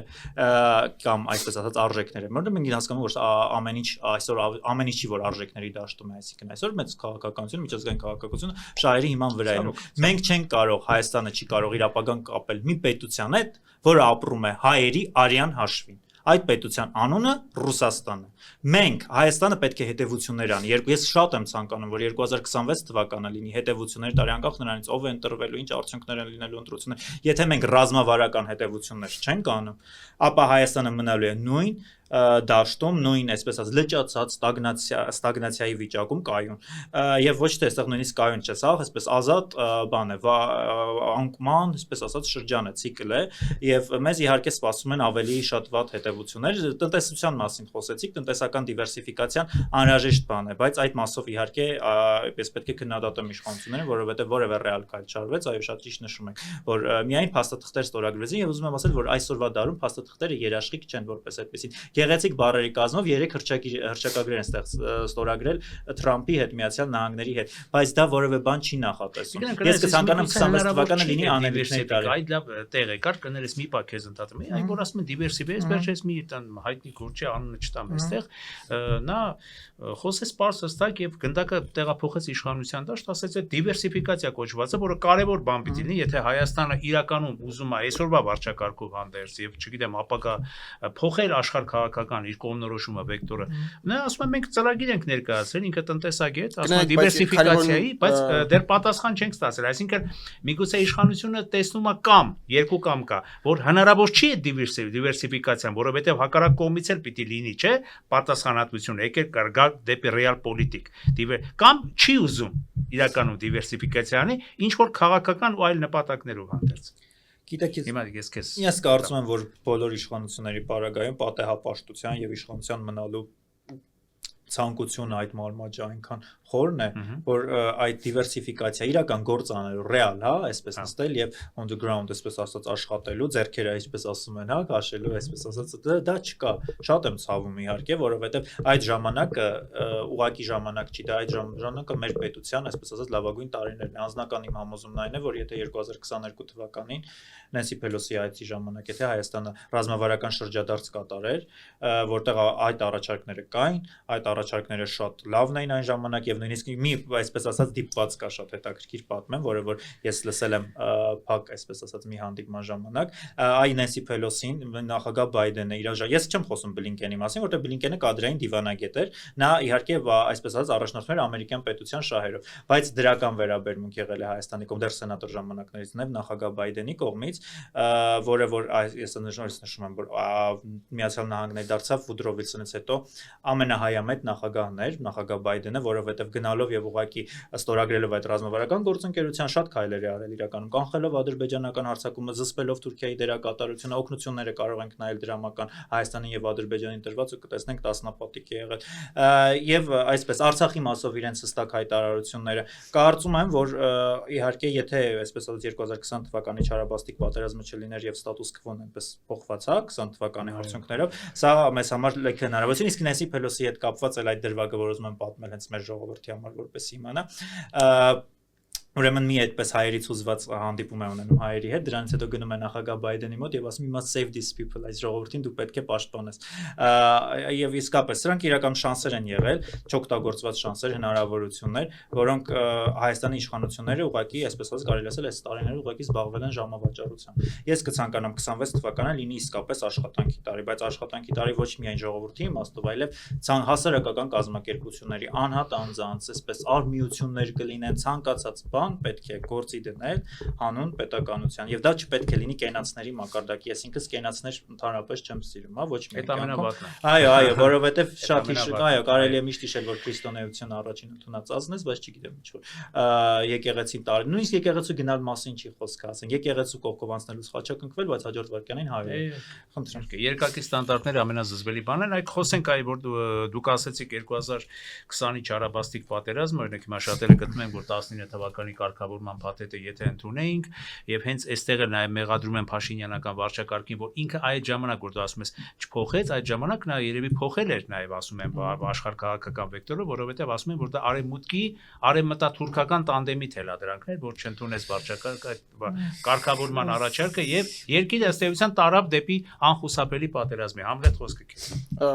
նախ կխնդրեմ հաստատեք, որովհետեւ դուք այնքան թեմա այս ընթացքում քննարկեցիք, մի քիչ երկար ձեր առանձնազրույցը ստացվեց։ Եթե կարելի է մի քիչ լակոնիկ այսպես իրար հետ, հա, բանը։ Ուղղակի իմ արարել հիմնական թեզերին կարող եք հակադարձել, հա, ես բազմաթիվ հակադարձումները թող մի քիչ արագ դինամիկ լինեն մեր ունկնդիրների շահերից Չէ, համեցեք։ ինչի սկսենք հարցը։ Օրինակ դուք Համլետ համաձայն եք, որ բոլոր դեպքերում մենք աշխարհ քաղաքական վեկտոր չենք փոխել։ 2019-ից է տալիս այդ այո, այդ հարցը եւ 2019-ի այ հիմա վերջերս հրապարակված այս տարվա չէ, ամենակարևոր երևի թե իրողություններից մեկը քաղաքական 2019-ի փաստաթղթի բացահայտ հրապարակումն էր իշխանության կողմից արդեն վերջապես սպասված, շատ սպասված եւ նախապես դրանից առաջ ակնարկված, հա, որ դարձավ մեծ բանավեճի առարկա եւ այստեղ ընդդիմախոսները, այս իշխանությունների ընդդիմախոսները, որոնք որոշակի էլի նաև իրենց կողմից որակվում են որպես ռուսամետներ, ռուսամետներ, ռուսաստրուկներ անգամ, մեղադրում են նրանց, որ այ դուք երկիրը տարակ արկածախնդիր ճանապարհով չգնացիք կարգավորման, ինչպես Տիգրանն ասեց, ստատուս քվոն գոնե ինչ որ արժանանակ պահպանելու եւ Արցախյան կարգավորման հարցում շատ հայանպաստ տարբերակ որոնելու համար։ Դուք կարծում եք, որ այդպես էր, որ աղետը դրա մեջ էր հենց այս ամեն ինչի։ Ես աղետը կարծում եմ նախ եթե Արցախյան հիմնախնդրից գանք, իհարկե յուրաքանչյուր նախագահի շրջան կարող ենք քննարկել, բայց կոնկրետ այս իշխանությունների արկածախնդրի քաղաքականությունը իմ կարծիքով դա Արցախի լիակատար կորստին, որի համար իրենք քաղաքական ինչ-որ պատասխանատվություն չկրեցին ու չեն խոսում իր դրա մասին։ Հիմա ես մեկ-մեկ օրից ելույթները լսում եմ, բյուրեղյա մարդիկ ոնց որ խոսան, որ ոչ մի բանի հետ կապ չունեն, նորեն ուզում կան իշխանության։ Դա իմ կարծիքով Արցախյան հիմնական կորստը այս իշխանությունների արկածախնդրի քաղաքականությունը շատ մեծ նպաստում ունեցավ Արցախի կորստին, բայց կարծում եմ, որ Արցախի խնդիրը այնուամենայնիվ փակված չի, ինչքան էլ փորձեն ասեն, որ վերջ, փակված ամեն ինչ եւ այլն, մենք տեսնում ենք, որ Ադրբեջանի տորաբարությունը չի սասկանում ու չէ սասկանալու, եթե այսպիսի իշխանություններ մնացին ու ավելի այդ չգիտեմ, այդ ըմբոստություն Ադրբեջանի կողմից շատանալու, որովհետեւ գիտեք ուժերի բալանսը այնուամենայնիվ մենք գիտենք որ քաղաքականության մեջ միշտ պետք է գործի ու եթե այս կարգի ուժերի բալանսը խախտվում է ու Հայաստանը չի փորձում ոչ ուժերի բալանսը կարգավորի ոչ էլ չգիտեմ ու գիտեք հիմա Հայաստանը այնպեսի քաղաքականությունով է զբաղված որ ոչ աշխարհակաղակական կենտրոնները կարող ճիշտ կոմունիկացիա պահի ոչ կարողանում է չգիտեմ ճիշտ պահը այսպես ասած հասկանա ու հստակ Հայաստանի կողմ քայլեր անի ներքին ներքաղաքական ինչ-որ տարբեր թողողներով են զբաղված ու չեն կարողանում էլի աշխարհակաղակական կենտրոնները ճիշտ կոմունիկացիայի դուրս գան ու դա նաև կարծում եմ շատ մեծ խնդիր կլինի հետագայում Ադրբեջանի ու Հայաստանի դիրքի հետ կապված տարածաշրջանում ինչը կապվում է Ռուսաստանի հետ ու դիգրատ բնականաբար համաձայն չեմ Ռուսաստանի հետ կապված իշխանությունաբանությանը բայց չգիտեմ Տիգրանը ոնց է վերաբերում որ սկսել են ադրբեջանական բենզին բերել Հայաստան որովհետև եթե Տիգրանը ասում է որ Հայաստանը Ռուսաստանի թշնամի է թեպետ ես բացասակ այդպես չեմ կարծում նույն ձևով օրինակ մեր թշնամի իսկական թշնամի Ադրբեջանին մենք թույլ ենք տալիս որ Հայաստանում բենզին վաճառի, որը իսկապես մեր եղբայրների այժումն է, հա, կարելի ասել ու Հայաստանը բնականաբար պետք է դրան նպաստի ու տեսնում ենք հիմա այդ խոսույթը, որը որ գնում է ու գնալով Ադրբեջանի ազդեցությունը ավելի աշատանալու Հայաստանում, Ադրբեջանի ու Թուրքիայի։ Մենք դեռևս ինչքան էլ Հայաստանը խոսում է, որ Եվրոպայի հետ ավելի շատ ենք ինտեգրում, մենք դեռևս Թուրքիայի ու Ադրբեջանի ազդեցություն ենք մեր երկրում տեսնում, դեռևս մենք Եվրամիության ազդեցություն չենք էլ տեսնում, չենք էլ տեսնի իմ կարծիքով, որովհետև այս քաղաքականությունը լրիվ այլ տեղ է գնում, ինչը իհարկե կապված է երկու ընտրությունների հետ կապված, որովհետև իմ կարծիքով այնուամենայնիվ 26 թվականին շատ բաներ են փոխվելու, որովհետև եթե աշխարհակաղակական տեսանյութ նայենք ընդհանուր առմամբ գաղափարական այսպես վեկտորը փոխվում է ազգային ուժերի ու ազգային ուժերն են ավելի շատ գալիս ես իմ ջալոս կողմում եմ ձեր ասացի այդ որ նաև ազգայինները կարող են լիբերալ լինել այլ բան որ հիմա շատ լիբերալ է այսպես շակերտավոր գործիչն է լիբերալիզմի գաղափարը չգիտեմ հա նսեմ ասում եմ որովհետև լիբերալիզմը ինքը իհարկե բոլորս էլ կողմ ենք լիբերալիզմին բայց հիմա լիբերալիզմը այդ չգիտեմ գլոբալիզմի արմատյան 6 սովորույթների հետ ազգայնականը չի դա էլ ինչ կա դե դրա համար հիմնական գաղափարները որոնք որ լավ գաղափարներ են հիմա տարբեր անձանց ու տարբեր քաղաքական դեմքերի պատճառով այդ թվում նաև Հայաստանում վատ են ասոցացվում դա այդ խնդիրը կա այսինքն ստեղ ոչ թե գաղափարի խնդիրն է այլ ասոցացումների խնդիրն է երբ որ մարդը ասում է որ ես լիբերալ չեմ սովորական քաղաքացին ինքը իրականում չի հասկանում լիբերալիզմը ինչ է ինքը ուղղակի նայում է ինչ որ մի մարդու որը որ ասում է ես լիբերալ եմ ու հակառակ բանն անում ու հասկանում եմ, որ եթե այս մարդը լիբերալ է, ես չեմ ուզում լիբերալ լինեմ կամ չեմ ուզում արևմտյան լինեմ։ Այսինքն այստեղ շատ կարող է նաև ասոցիացիաների հաստ է։ Գիտեք, օրինակ հստակ թեւը տանում, խնդրեմ։ Թրամփը օրինակ ուլտրա աչ ուժերից է, այսպես ասած ներկայացուցիչ է, հաղից պահպանողական, բայց ինքը նաև արևմուտքն է ներկայացնում, բայց դա նույնիսկ երբեք չի բան, կամ Մարին Լեպենը կամ Ալիս Վայդելը ասեն Գերմանիայի, որպես ես ասեմ, որ ես չէ արևմուտքի հետ մենք չպետք է կապ ունենանք,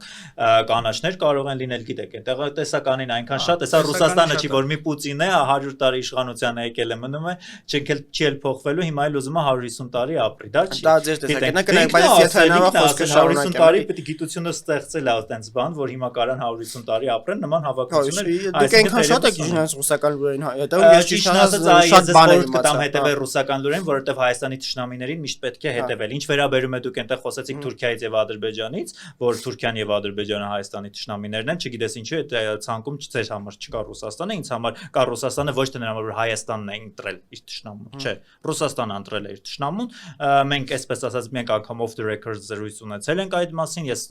թվարկել եմ փաստերը, ինչ արեց Ռուսաստանը երբ արեց եւ դա չի կարող լինել Հայաստանի իշխանությունների մեղքը, որովհետեւ եթե կա ստրատեգիական շահ, ստրատեգիական դաշնակիցներ, ապա կա մենք տեսնում ենք անգամ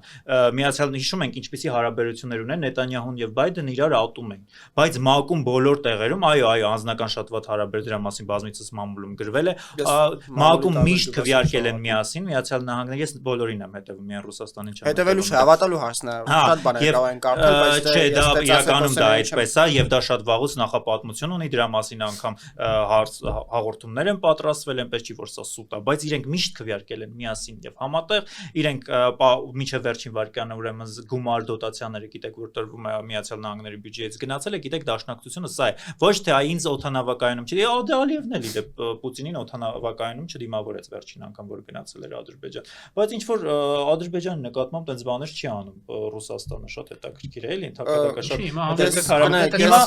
Ադրբեջանն անում Ռուսաստանի նկատմամբ, Ադրբեջանը ռուսկի դոմը հանեց, սկսեց բան մոլիկների մեջ մարեներ գտնել, են ինչի որ օրինակ Ռուսաստանը մեր հետ անում, չէ, Ռուսաստանի հետ այդ լեզվով է ուղղակի պետք խոսել, հասկանալով այդ պետության մոդելը, այդ պետության ուրեմն քաղաքականությունը ինքը ինչ մեթոդներով առաջնորդվում, որ այսպես ասած պետք է հակահարցակ լինել, այսպես կներողություն խնդրում նախահարցակ լինել, որովհետև Ռուսաստանը ի վերջո մի պետություն է, որը սրբություն չունի, ընդամենը 2 օր առաջ էի կարդում, բացահայտվեց ուրեմն Սիրիայի кейսի մասով, որ պայմանավորվածությունը եղել է ոչ թե ուղղակի Ռուսաստանը թույլ է եղել դրա համար է դուրս մղել, այլ Ռուսաստանը պարզվում է ուրեմն Սիրիայի բանակին, այսպես ասած, Ալ-Շարայի ուժերին, որը նախկինում Ջոլան էր, հիշում եք, ինձ համար հիմա էլ է Ջոլանի նույն ահաբեկիչն է, հա, բայց ասում եմ Ռուսաստանը դուրս է եկել կապը իրենց հետ եւ ընդամենը այսպես երաշխիքներ ունենալով այդ գիտեք Լաթակիայի Տարտուսի հետ բազաների հետ կապված ասել է որ պատրաստ է այսպես ասած ներողություն եմ խնդրում այդ բառի համար խուրդել Ասադին եւ իհարկե Ասադի հիմա ով է տեսել օրինակ 1 տարուց ավել է Ասադի մասին ոչ տեղեկություն կա ոչ գիտենք ողջ է այդ մարդը մեռած է ինչի արել Ռուսաստանը իր հետ հետևությունները թողնում են մեր ժողովրդին ես եթե թույլ տա շարունակեմ որտեղ ոնց որ էլի ընդհատեցի ցավոքսորտի ես ուզում հասկանամ մենք շարունակել ենք Ռուսաստանին քննադատել թե վերջի չանցնելու ենք Հայաստան էլի պետք է ասեմ եթե շարունակեմ Տիգրայի միտքը փորձեմ շարունակեմ բացարձակ համաձայն չեմ ամեն ինչի հետ ինչ ասում որտեղ համարում իրակայությունից կտրված բացարձակորեն այսինքն մի հատ խնդրում եմ պատկերացրեք Ռուսաստանը Հայաստանի թշնամին է Հայաստանը պետք է հակահարցակ լինի Ռուսաստանին բացարձակապես պետք է հակահարցակ լինի Հայաստանը պետք է իր անվտանգությունը կապի այն կենտրոնների հետ որոնք իրենց չեն պատրաստ չեն ամեն քայլափոխի որպես մանրադրամ վաճառել իր թշնամիներին այսքան բան այդ Հայաստանից է կախված կվաճառեն թե չէ եթե Հայաստանը այնպեսի քայլեր անի յուրաքանչյուր աշխարհակենտրոն պատրաստ է վաճառել Հայաստանին դա պարզ է դա Հայաստանից է կախված գիտեք խնդիրը որն է մեր հակասությունների ես Ռեալ եմ նայում, ես չեմ տեսնում պայքար չարի ու բարու միջև, ես չեմ կարծում, որ այս սրանք չարն են, դու գնացեք բարու կողմ։ Ես կարծում եմ, որ յուրաքանչյուր երկիր ունի իր շահերը։ Հիմա եթե չեն համընկնում, դա արդեն քո խնդիրն է, դա դիմացի երկրի խնդիրը չի, ու եթե ինչ որտեղ չի համընկնում շահերը, պետք չէ էլ դիմացի երկրին դեմոնիզացնել։ Հիմա վաղը կարող է Ադրբեջանը դեմոնիզացրեք, Թուրքիան դեմոնիզացրեք։ Թուրքիան, բայց ցեղասպանություն է իրականացել Հայաստանի։ Իսկ Ռուսաստանը ցեղասպանություն մասնակից չի եղել ցեղասպանություններին, չգիտեք այդ ամեն ինչը։ Ուսումնասիրեք։ Հա։ Նայեք, խնդիրը որն է, որ Հայաստանին, Ռուսաստանին ու Թուրքիային նույնացնելով ու փորձելով մտերիմ պայել թե Ռուսաստանի թե Թուրքիայի հետ, դա ես ցավում եմ, եթե իհարկե դա արևմուտքի այսպես ասած ստրատեգիան է, հա, Թուրքիայի հետ Հայաստանի մտերմացնելով ու Ռուսաստանի հետ տանելով, նրանք լավ տեղ չեն գնալու էլի, այսպես ասած, որովհետև Ռուսաստանն ու Թուրքիան չի կարելի դնել ուղղակի մի նժարի մեջ, էլի դա абսուրդ է ուղղակի, չէ՞, абսուրդ է դա, ուղղակի Հայաստանի տեսանկյունից, էլի, որովհետև եթե մենք հիշենք թե Թուրքիան ինչ է, Ռուսաստանն ինչ է, դա չգիտեմ, էլի ինչ ասեմ։ Ռուսաստանն ու Հայաստանը այնուամենայնիվ ռազմավարական գործընկերներ են, ես կարծում եմ, որ հետագայում էլ այդպես լինելու, որովհետև մենք այնուամենայնիվ տարածաշրջանում ավելի մոտ ենք իրար ու Հայաստանը պետքա յուրաքանչյուր երկրի հետ էլ բարիդրացիական հարաբերություններ ունենա։ Ես համաձայն կլինեի այն առումով, որ ասում եմ, որ թշնամական հարաբերություններ ունեն նախկինում, երբ որ ուկրաինական պատերազմը շատ սրված է, ես կարծում եմ, որ հիմա ուկրաինական պատերազմը ավելի է այսպես մեղմանալու եւ եվրոպական երկրները նույնպես փորձելու են Ռուսաստանի հետ համագործակցել, մտային լինեն հիմա էլ են այդպես անում, իմջայլոց եթե ասեմ ձեզ չզարմանաք Ռուսաստանի հետ հիմա էլ շատ երկրներ համագործակցում են, գազ են գրում իրենից ռուսական գազը, որը որ ասում են իբրև թե խափում են, ասում են իրենք խափում են, ասում են իբրև թե ադրբեջանական, հա, գազ են կառնում, բայց իրական ռուսական գազ են առնում, հայ իրենց այսպես կոչված ճակերտավոր թշնամիներից։ Այսինքն ինչքան էլ փորձի արևմուտքը դեմոնիզացնել կամ Ռուսաստան, հա, ես մենակ այն չեմ ասում, Ռուսաստանը փորձել արևմուտքին դեմոնիզացնել, Հայաստանը չպետք է ընկնի, հա, այդ հեքիաթների մեջ ու պետք է փորձի իր սեփական շահերը պաշտպանի։ Հիմա Տիգրանը երբ որ ասում է մի կողմ, հա, որ չգիտեմ, Հայաստանը պետք է Ռուսաստանի հետ թշնամանա եւ այլն, ասում ենք, որ թշնամին է Ռուսաստանը, ասում որ մենք մեր չընտրած թշնամին է Ռուսաստանը, այն հենց այդպես։ Ես այդպես չեմ կարծում, ես կարծում եմ, որ յուրաքանչյուր երկիր պետք է գնեք, եթե հնարավոր չէ, հա, երկե։ Չէ, ուղղակի եթե հնարավոր է, ավարտեմ, հետո շարունակենք, էլի, չեմ, երկե դեմ չեմ։ Ես էլի կարծում եմ, որ Հայաստանի յուրաքանչյուր երկիր պետք է բարդերեսական հարաբերություններ եւ այս մտքերը, որոնք հուսով եմ, որ կմնան 2025 թվականին եւ գոնե 2026-ին մենք ավելի ռացիոնալ դաշտ կմտնենք, այդ չարի ու բարու միջև պայքարը, հա, որ նաեւ ցավոք սրտի այս իշխանություններն են, էլի, իմջայլոց այս նույն գաղափարը տանում, որ կա չարի ու բարու։ Հիմա ոնց են այս իշխանությունները ասում նախկինների ու ներկաների, հա։ Հիմա նույնը նաեւ տարբեր մարդիկ ասում են Ռուսաստանի ու Արևմուտքի միջև։ Այդպիսի բան իրականում չկա ու ովքեր որ ասում են նրանք ուղղակի չգիտեմ դեմ են Հայաստանի զարգացմանը, որովհետև եթե մեկը խոսում է, չգիտեմ, հայ ինչ որ փորձագետ է ու նստած ինքը ասում է, որ Ռուսաստանը թշնամի է կամ այն մյուսն էլ ասում է, որ Արևմուտքն է թշնամի, ուրեմն այդ մարդը Հայաստանի դեմ է խոսում, որովհետև Հայաստանը իրավունք չունի որևէ աշխարհական կենտրոնին թշնամի ունենա։ Հայաստանը այն երկիրն է, որը որ ունեցել է շատ թշնամիներ, հիմա էլ ունի իր հարևաններից, էլի, այսինքն պետք չի Ադրբեջան, Թուրքիա ունենք, ինչու ենք փորձում հիմա Ռուսաստանին թշնամացնել։ Իմաստը որն է դրա, կարա՞ք ինձ բացատրեք, էլի, ինչ եք ուզում ես երկից, այդքան թշնամի ունի, հիմա էլ փորձում են Ռուսաստանին թշնամացնել, որը որ ի վնաս բնականաբար Հայաստանի է։ Տիգրանը ասում է կարծիքը, որ Ռուսաստանը մեծ չընտրված է, Ռուսաստանը ինքն է դարձել մեծ թշնամի։ Բայց գնայք, էլի, ես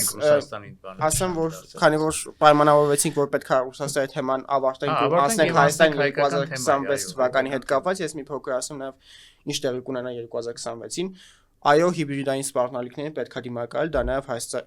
Հայաստանի հասարակության մեծագրագիտությունից էլ է կախված։ Այլ բան, որ իմ մոտ տպավորությունն է, որ իշխանությունները նույնպես հիբրիդային հարձակում են հայ ժողովրդի դեմ անում, որովհետև այդ յանց քարոզը որ տեսնում ենք, հա, լրատվականներում նաև հանրային հեռուստաընկերությունը, որ սարքվել է, չգիտեմ, հա, օրինակ ԿՊ-ի անձնական օգտագործման հեռուստաալիքը, նույնպես հիբրիդային պատերազմի մեջ է իմ կարծիքով հայ ժողովրդի դեմ, Հայաստանի պետության դեմ, ու այդ ամեն ինչը պետք է կարողանալ դիմակայել։ Եվրոպական միությունը այո միշտ տրամադրել է, հիմա էլ է տրամադրում, այլ բան, որ ես ցավոք սրտի կարծում եմ, որ այդ գումարները մսխվելու են ընդդիմադիրների ձերբակալության կամ, չգիտեմ, ոստիկանական ուժերի պարգևաճայների վրա, որպեսզի 2026-ին ընդդիմադիրները ավելի շատ հայտնվեն բանտում եւ իշխանությունը փորձի ինչ որ ձև իր իշխանությունը ամրապնդի Հայաստանի Հանրապետությունում, բայց այնուամենայնիվ պետք է նշենք, որ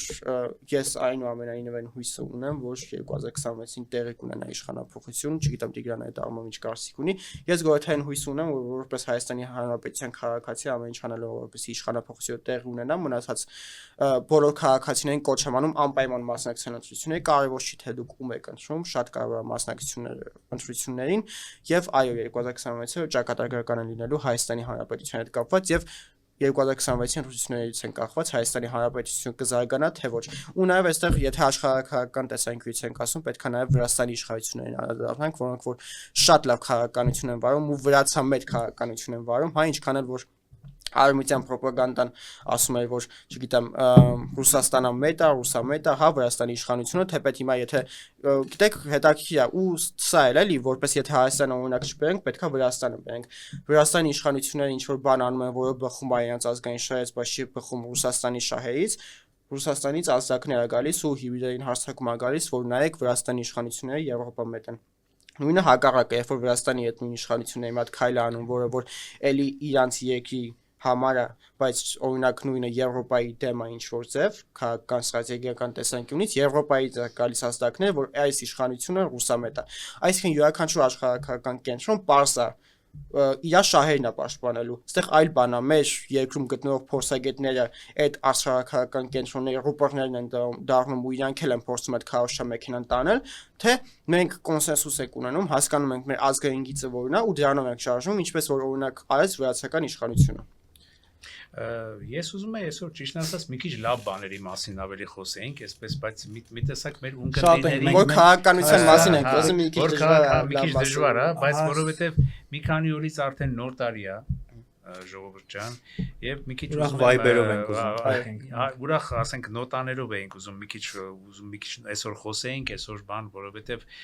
բացի առօրյա ինչ որ միտեղ հոգնեցնող քաղաքականությունից կան շատ գեղեցիկ, շատ սիրուն բաներ, չէ՞, դուք ասենք ջահել մարդիկ եք, ամանորյա այդպես դուք արդեն մի քիչ ամանորյա, լավ հետաքրքիր հանդերձանքով եք այսօր, Համլետն էլ լավ հանդերձանքով, Համլետը սևի մեջ է, ես էլ շատ լավ հանդերձանքով, ես սևեի կողմից եմ, Համլետը մի տեսակ ոնց որ ասում ենք այլ ասել ավելի շատ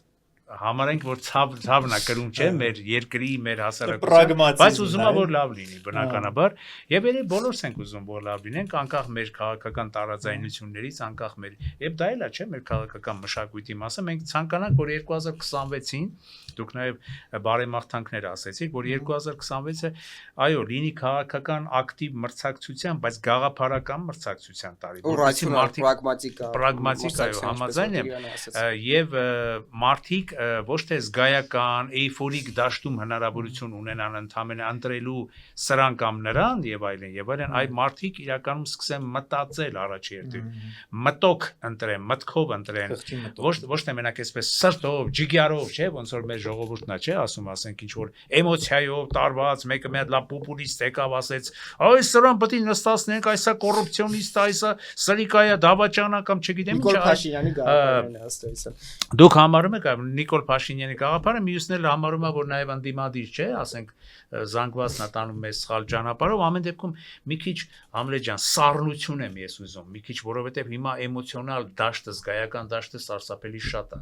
Ես գիտեմ, մենք քեզ հետ Տիգրանի հետ ընտրելու ենք մեր օրինակի համար, ու մենք տանում ենք դա մեր ոդքասթներով, մեր ամեն ինչով, որ մենք կատարենք ճիշտ ընտրություն, բայց ամեն դեպքում իրականությունը մի քիչ այլ է։ Մենք ունենք լուրջ քաղաքական մշակույթի, քաղաքական կրթության, կրթվածության պակաս, չէ՞։ Դե բարձ ունենք, իհարկե ունենք ու դա ինչ անենք որ դա չլինի, որ 2026-ին մեր ժողովուրդը ընտրի գաղափարը, միտքը, ընտրի սառը բանականություն, այլ ոչ թե որ մեր ժողովուրդը ընտրելու է գաղափարը, միտքը, ես միշտ ապավինում եմ մեր ժողովրդի ողջախոհությանը, որովհետև ինչքան էլ որ այսպես ասած կարող են էմոցիաներին տրվել, նորմալ է, մենք էլ ենք մարդ, ես էլ եմ էմոցիաներին տրվում շատ հաճախ, սխալ խոսքեր ասում, հետո փոշմանում այդ ամենի համար, բայց այո, դա նորմալ է, որովհետև մարդը քարից չի, եւ ուզում եմ ընդհանրապես ասել, որ մեր ժողովուրդը վստահ են, որ խղճի մտոք իր ընտրությունը կկատարի, այո, կգնա սառը ստապ կդատի, որովհետև այդ տեղեկատվական հարահոսները այնքան շատ են մեր օրերում, սա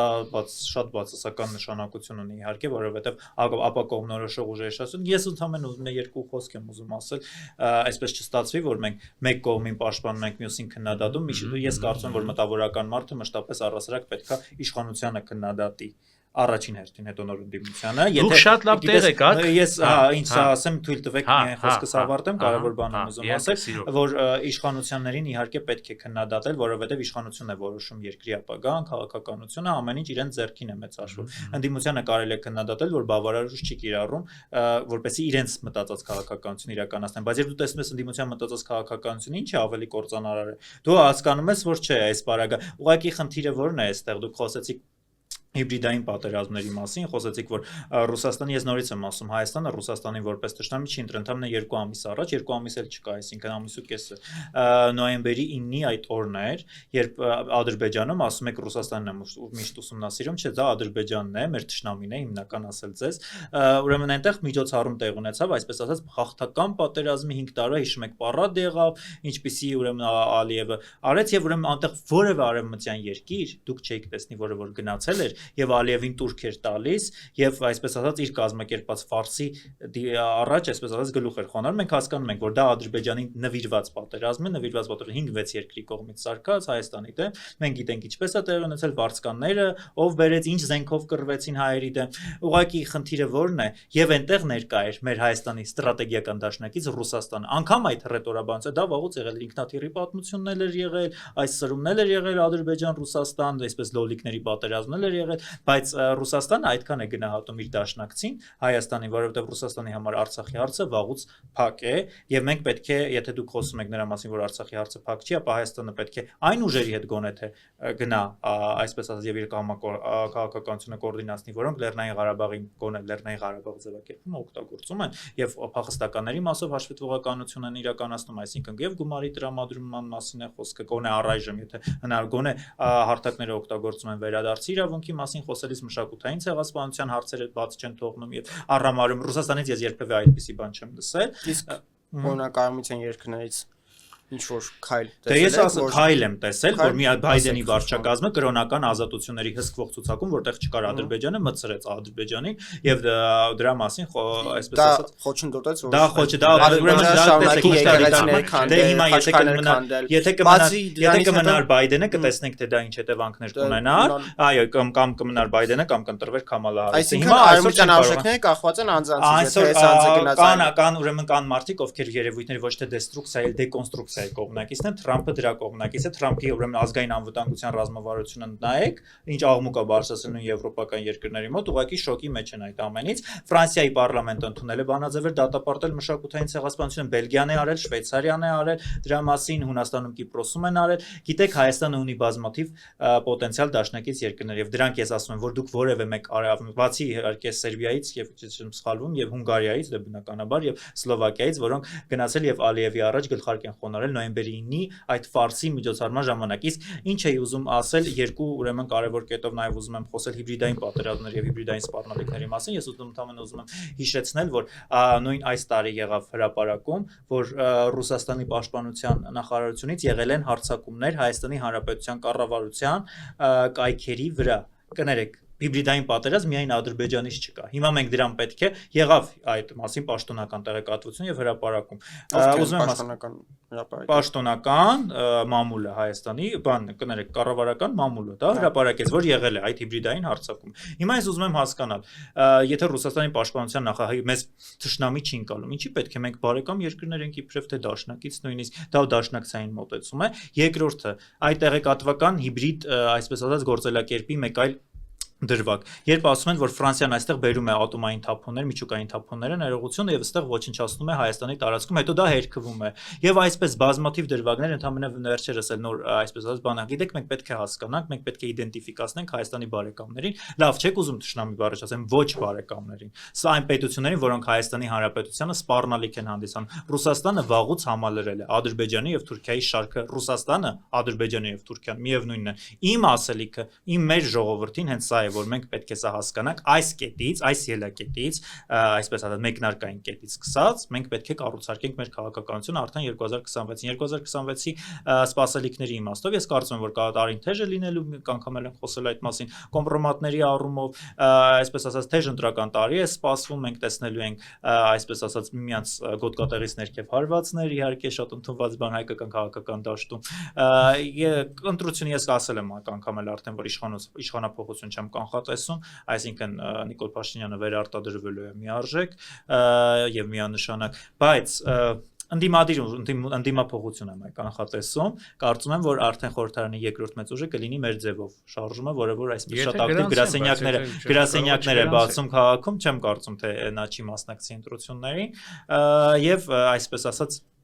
այսպես թեժ շիկացած մթնոլորտի հետ կապված լինելու է դրանից հետո հնարավոր է լինեն ձերբակալումներ դե սա արդպես ավանդական ընտրությունների գործելակերպն է եւ բոլոր իշխանությունների ժամանակ այնպես չի որ միայն այս իշխանության ժամանակ առիթից օգտվելով քանի որ ոնց հասկանում արդեն նախատեսում ենք փակումը անել ես ուզում եմ Վանթո Քալիքի ղեկավարությանը հրավերել քանի որ ես ավելի նորաբնակ եմ քան դուք հնաբնակ եք ուղղակի շնորհակալություն եմ ուզում հայտնել այսպես ասած ձեր ընտանիքը համալրելու համար շնորհակալություն եմ ուզում հայտնել այսպես ասած մի մասը թիմի մի մասը առնալու համար շատ հետաքրքիր է, իհարկե վերջին շրջանում նաև անձնական զբաղվածության եւ գործնական զբաղվածության իմաստով ինձ չէր ստացվում, այսպես ասած, շատ ակտիվ հաղորդումներ ունենալ, մասնակիցը լինել, բայց տարին, այսպես ասած, ամփոփելու հնարավորությունը ես բաց թողնել չէի կարող իրականում, եւ ուզում եմ ընդհանրապես մեր ժողովրդին մաղթել ողջախոհություն, սթափություն եւ իհարկե գրագիտություն, որովհետեւ գրագիտությունը սա մի բան է, յուրաքանչյուր մարդ պետք է իր վրա աշխատի եւ այդ աշխատանքը պետք է լինի մշտական, մշտնջենական։ Չպետք է որևէ մոտ ասել, որ այսքան գիրք կարդացել եմ, դա հերիք է, երբեք չպետք է կարդացած գրքերի քանակով բավարարել։ Այ ուզում էի որ ձեր, ասենք այս թեզերը մի հատ անդրադարձ լիներ Համլետի կողմից, ինչքան էլ ասենք մոտեցանք արդեն եզրագծին մեր այսօրվա թողարկման, որ ասենք օրինակի համար տես բաներ ասես, որ Ադրբեջանը մասնակցել է այդ նոյեմբերի 9-ի։ Դրանից առաջ էլ ասում էին, որ բայց հակառակն էլ ասեմ քեզ, որ Շուշիի այդ ինչ որ տարբեր ինչ որ արարողություններին Շուշիում կայացած Ռուսաստանը չէր մասնակցում, արևմտյան երկր Մեծ Բրիտանիան հակառակն է եղել, չեն 2021 թվականին ես այդ մասը շատ լավ ուսումնասիրել եմ, չեն մասնակցել երանախագահողները, բայց այդտեղ միայն չի եղել Մեծ Բրիտանիան, Ֆրանսիան, ներողություն, Մեծ Բրիտանիա, այո, Ֆրանսիան էլ չի եղել, Գերմանիան եւ Հնդկաստանը նաեւ, բայց 2022 թվականին արդեն Ֆրանսիան եւ Միացյալ Նահանգները մերժել են եւ Ռուսաստանի դեսպանը գնացել էր ինչպես Շուշի, այնպես էլ Քարվաճար։ Միացյալ Նահանգների դեսպանը մինչև 24 թվականի ամառը մերժում էր այդ առաջարկները, թե եթե կամ մայիսը։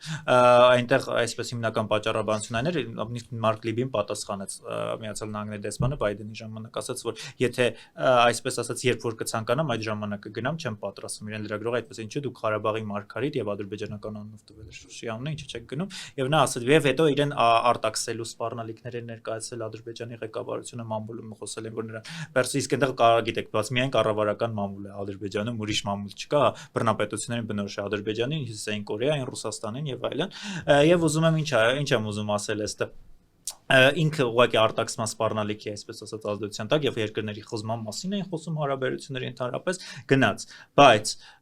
ես կարծում եմ, որ կոնկրետ Միացյալ Նահանգները եւ այստեղ իհարկե ես մեղադրում եմ Հայաստանի իշխանությունը, որովհետեւ եթե Հայաստանի կառավարությունը դույզնիսկ ցույց տար, որ իր համար դա կարմիր գիծ է ներկայանալը Միացյալ Նահանգների դեսպանի, հա, այսպես ասած Շուշի, ապա չէր գնա, հաշվի կառնվեր։ Բայց իհարկե Հայաստանի իշխանությունները որտեղ գրել են քաղաքականություն, որ գնում են քաղաքականություն, Արցախի մասին ընդհանրապես չպետք է խոսել։ Ես խոսում եմ 24 թվականի մասին, ոչ թե 22։ Իսկ այդ լրիվ լավ տեղեկակ պետք է խոսել Արցախի մասին, թե չէ, կառավարության մակարդակով, այստեղ էլա չէ՞ մի հետաքրքիր տեղ էլի, հետաքրքիր անջրպետ։ Պետք է խոսել կառավարության մակարդակով, պիտի խոսել ոչ կառավարական մակարդակով Արցախի հարցի վերաբերյալ ինչ կասեք։ Մի հատ Համլետը եթե կարելի ասի, հետո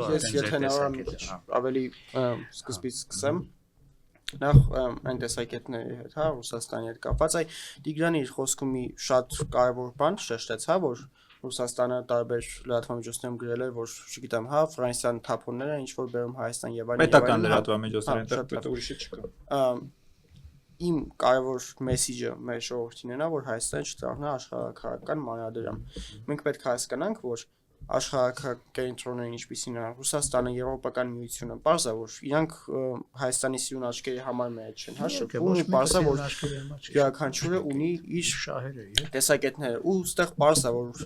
Եվրոպային Հայաստանը պետք է հակառուսականության համար, Ռուսաստանի շատ դեպքերում Հայաստանը պետք է հակաեվրոպականության համար, դրա համար եթե ասենք նայում ենք, չէ, մենք կարող ենք չէ օրինակ լրատվամիջոցները կարդանք, հասկանում ենք Ռուսաստանից ինչ մեսիջներ է գնում, Եվրոպայից ինչ մեսիջներ է գնում։ Այստեղ կարևորը իրանց թշնամիներն են, այսինքն Եվրոպային Հայաստանը պետք չի նրա համար, որ այ գիտեք ինչ հայեր սիրուն աչքեր ունեն, եկեք հայերին դարձնենք Եվրոպական միության անդամ, նույնը որ վրացիներն ու Վրաստանը դա հասկացավ, ես հույս ունեմ, որ հայ ժողովուրդները դա կհասկանա ու Վրաստանի պես ճիշտ քայլի կդիմի, բայց այնուամենայնիվ մենք պետք է հասկանանք, որ յուրաքանչյուր աշխարհակահաղականություն առաջին հերթին իր շահերն է պաշտպանում ու այն ինչ որ նաև Տիգրանը նշեց, հա, որ Ռուսաստանից այդ ազդակներն է գնում, որ այսինքն բարձր տարբեր աշխարհակահաղական կենտրոնների կողմից ազդակներ է գնում ու դա ոչ թե Հայաստանի կողմը, այլ իրանց երկրի դեպի իրանց երկրին է գնում այդ ազդակները, այսինքն իրանք Հայաստանի համար չեն անում, բարձր Եվրոպան հակառուսականություն է սերմանելու, Ռուսաստանը հակաեվրոպականություն, բայց Հայաստանը այստեղ պետք է հասկանա, թե որն է այստեղ իր երկրի եւ իր պետության շահը։ Եվ դրա համար ելի եմ ասում, ես ինչպես նաև նշեցի թողարկման սկզբից, Հայաստանի Հանրապետությունը դրա համար պետք է ճկուն ղեկավարություն, այլ ոչ թե ղեկավարությունը, որ կգնա տարբեր կենտրոններից ինչ որ գումարներ կվերցնի ու դա իր անձնական շահերի համար կօգտագործի Եվրոպական միությունը բարձր այդ գումարները տվել է հակառուսականության համար ինչը որ իր տեսանկյունից եթե ստրատեգիական տեսանկյունից ենք նայում նորմալ է էլի Բայց Տիգրանը կասեր այ ինչի է եթե Ռուսաստանը այդքան մեր բարեկամն է պետք է դրա համար կներեք էլի ես ուղղակի միտքը ավարտեմ տեսնում եք որտեղ խնդիրը ապակայունացնելու պետությունը ներսից այո նայեք դա ախր դուք ստեղ ուղղակի շատ սուբյեկտիվ եք խոսում ես օբյեկտիվ եմ փորձում վերցնել ձեր ես կարող եմ բալանսավորված խոսել բայց իրականությունը ամենևին բալանսավորման մասին իրականությունը հենց բալանսավորման մեջ է նայեք ձեր խնդիրը այն է որ դուք քանոր շատ սուբյեկտիվ եք դուք աշխարհը տեսնում եք որ չարի ու բարու միջև որ այս աշխարհական կետը որովհետև մի կենտրոնի հիմքում Համլետ ջան ընկած են արժեքները ընկած են մարդու իրավունքները ընկած են ուրեմն բացարձակապես ժողովրդավարությունը պետական ինստիտուտների ինստիտուցիաների իսկ մյուս դեպքում հիմքում ընկած է պետության հորդան այն հորդան որի մասին խոսում էր Պուտինը եւ ասում էր որ սա մեր պետության հիմքում է թաթար մոնղոլական հորդան այս է տարբերությունը այդ արժեքներով լի եվրոպական միությունը ինչի է ընթացքում Հայաստանում քաղաքական բանտարկյալների մասին մի անգամ չխոսած այդքան որ արժեքներին իա տերը հա իսկ օրինակ որ Լիգիա արտարցակվեցում շնորհիվ հենց եվրոպական միության չէ բան ինչ է դատավորը անաչառ էր ուղակի տենց ազատ արտարցակեց Լիգիա չէ ուղակի հասկացա որ հնարավոր չի ուղակի այդ ամեն ինչ անել այսինքն հասկանում եք որ ճնշումների հասնա ուղակի Եվրոպական միությունը նաև արևմտյան երկրներ է, բայց այդ ճնշումները եղան այն դեպքում, երբ որ հասկացան, որ ժողովուրդը ուղղակի չի կարող էլի այս ամեն ինչը դիմակայել, որովհետև աբսուրդ է։ Չգիտեք ինչ, մարդուն փակելու համար է պետք, չէ,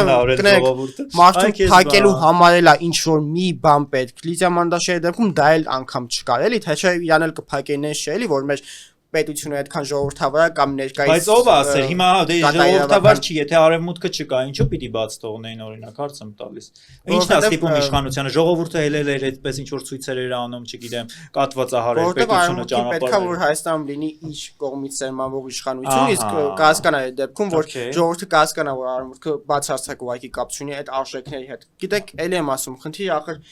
մեր սիրելի Տիգրանը շատ է էլի հյուրեղացնում գործընթացները որ այս կողմը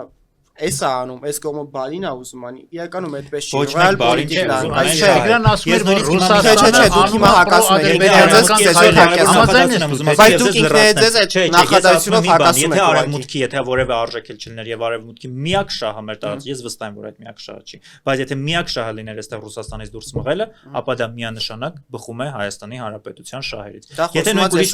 չէ, դա չի խոսում, որովհետեւ սա այն պետությունն է, որը քո արյան վրա առևտուր է արել քո թշնամիների հետ։ Դրա մասին խոսեց իրանց ուրեմն ներկայացը, որ Ադրբեջանը կարողացավ պայմանավորվել Ռուսաստանի հետ։ Ադրբեջանական գազ չի գնում Եվրոպական միություն ուզեմ հասկանամ առևտրի հարցը։ Տեսեք, ադրբեջանական գազ այսօր Եվրոպական միությունը չի գնում, նվազեցրել են։ Բացի 1-2 երկրից Հունգարիան է գնում, բայց միջև այդ գնում էին։ Գիտեք, բայց դիվերսիֆիկացնելու համար ժամանակ է պետք, ռեսուրսներ է պետք։ Հնարավոր է մեկ օրում չի լինում, բայց ձեզ չհակասելու համար ես ասում եմ, հակասում եք, ձեզ հակասում, դուք եք նոր խոսում բալանսավորում, բայց դուք խոսում եք, որ կոնկրետ Հայաստանը չպետք է, որտեղ ուրիշ տարբերակ չկա, կամ մենք պետք է աշխարհագրությունից ելնելով մեր քաղաքականությունը կառուցենք եւ աշխարհագրությունը, այո, ասեցիք, որտեղ Ռուսաստանը մոտ է, դուք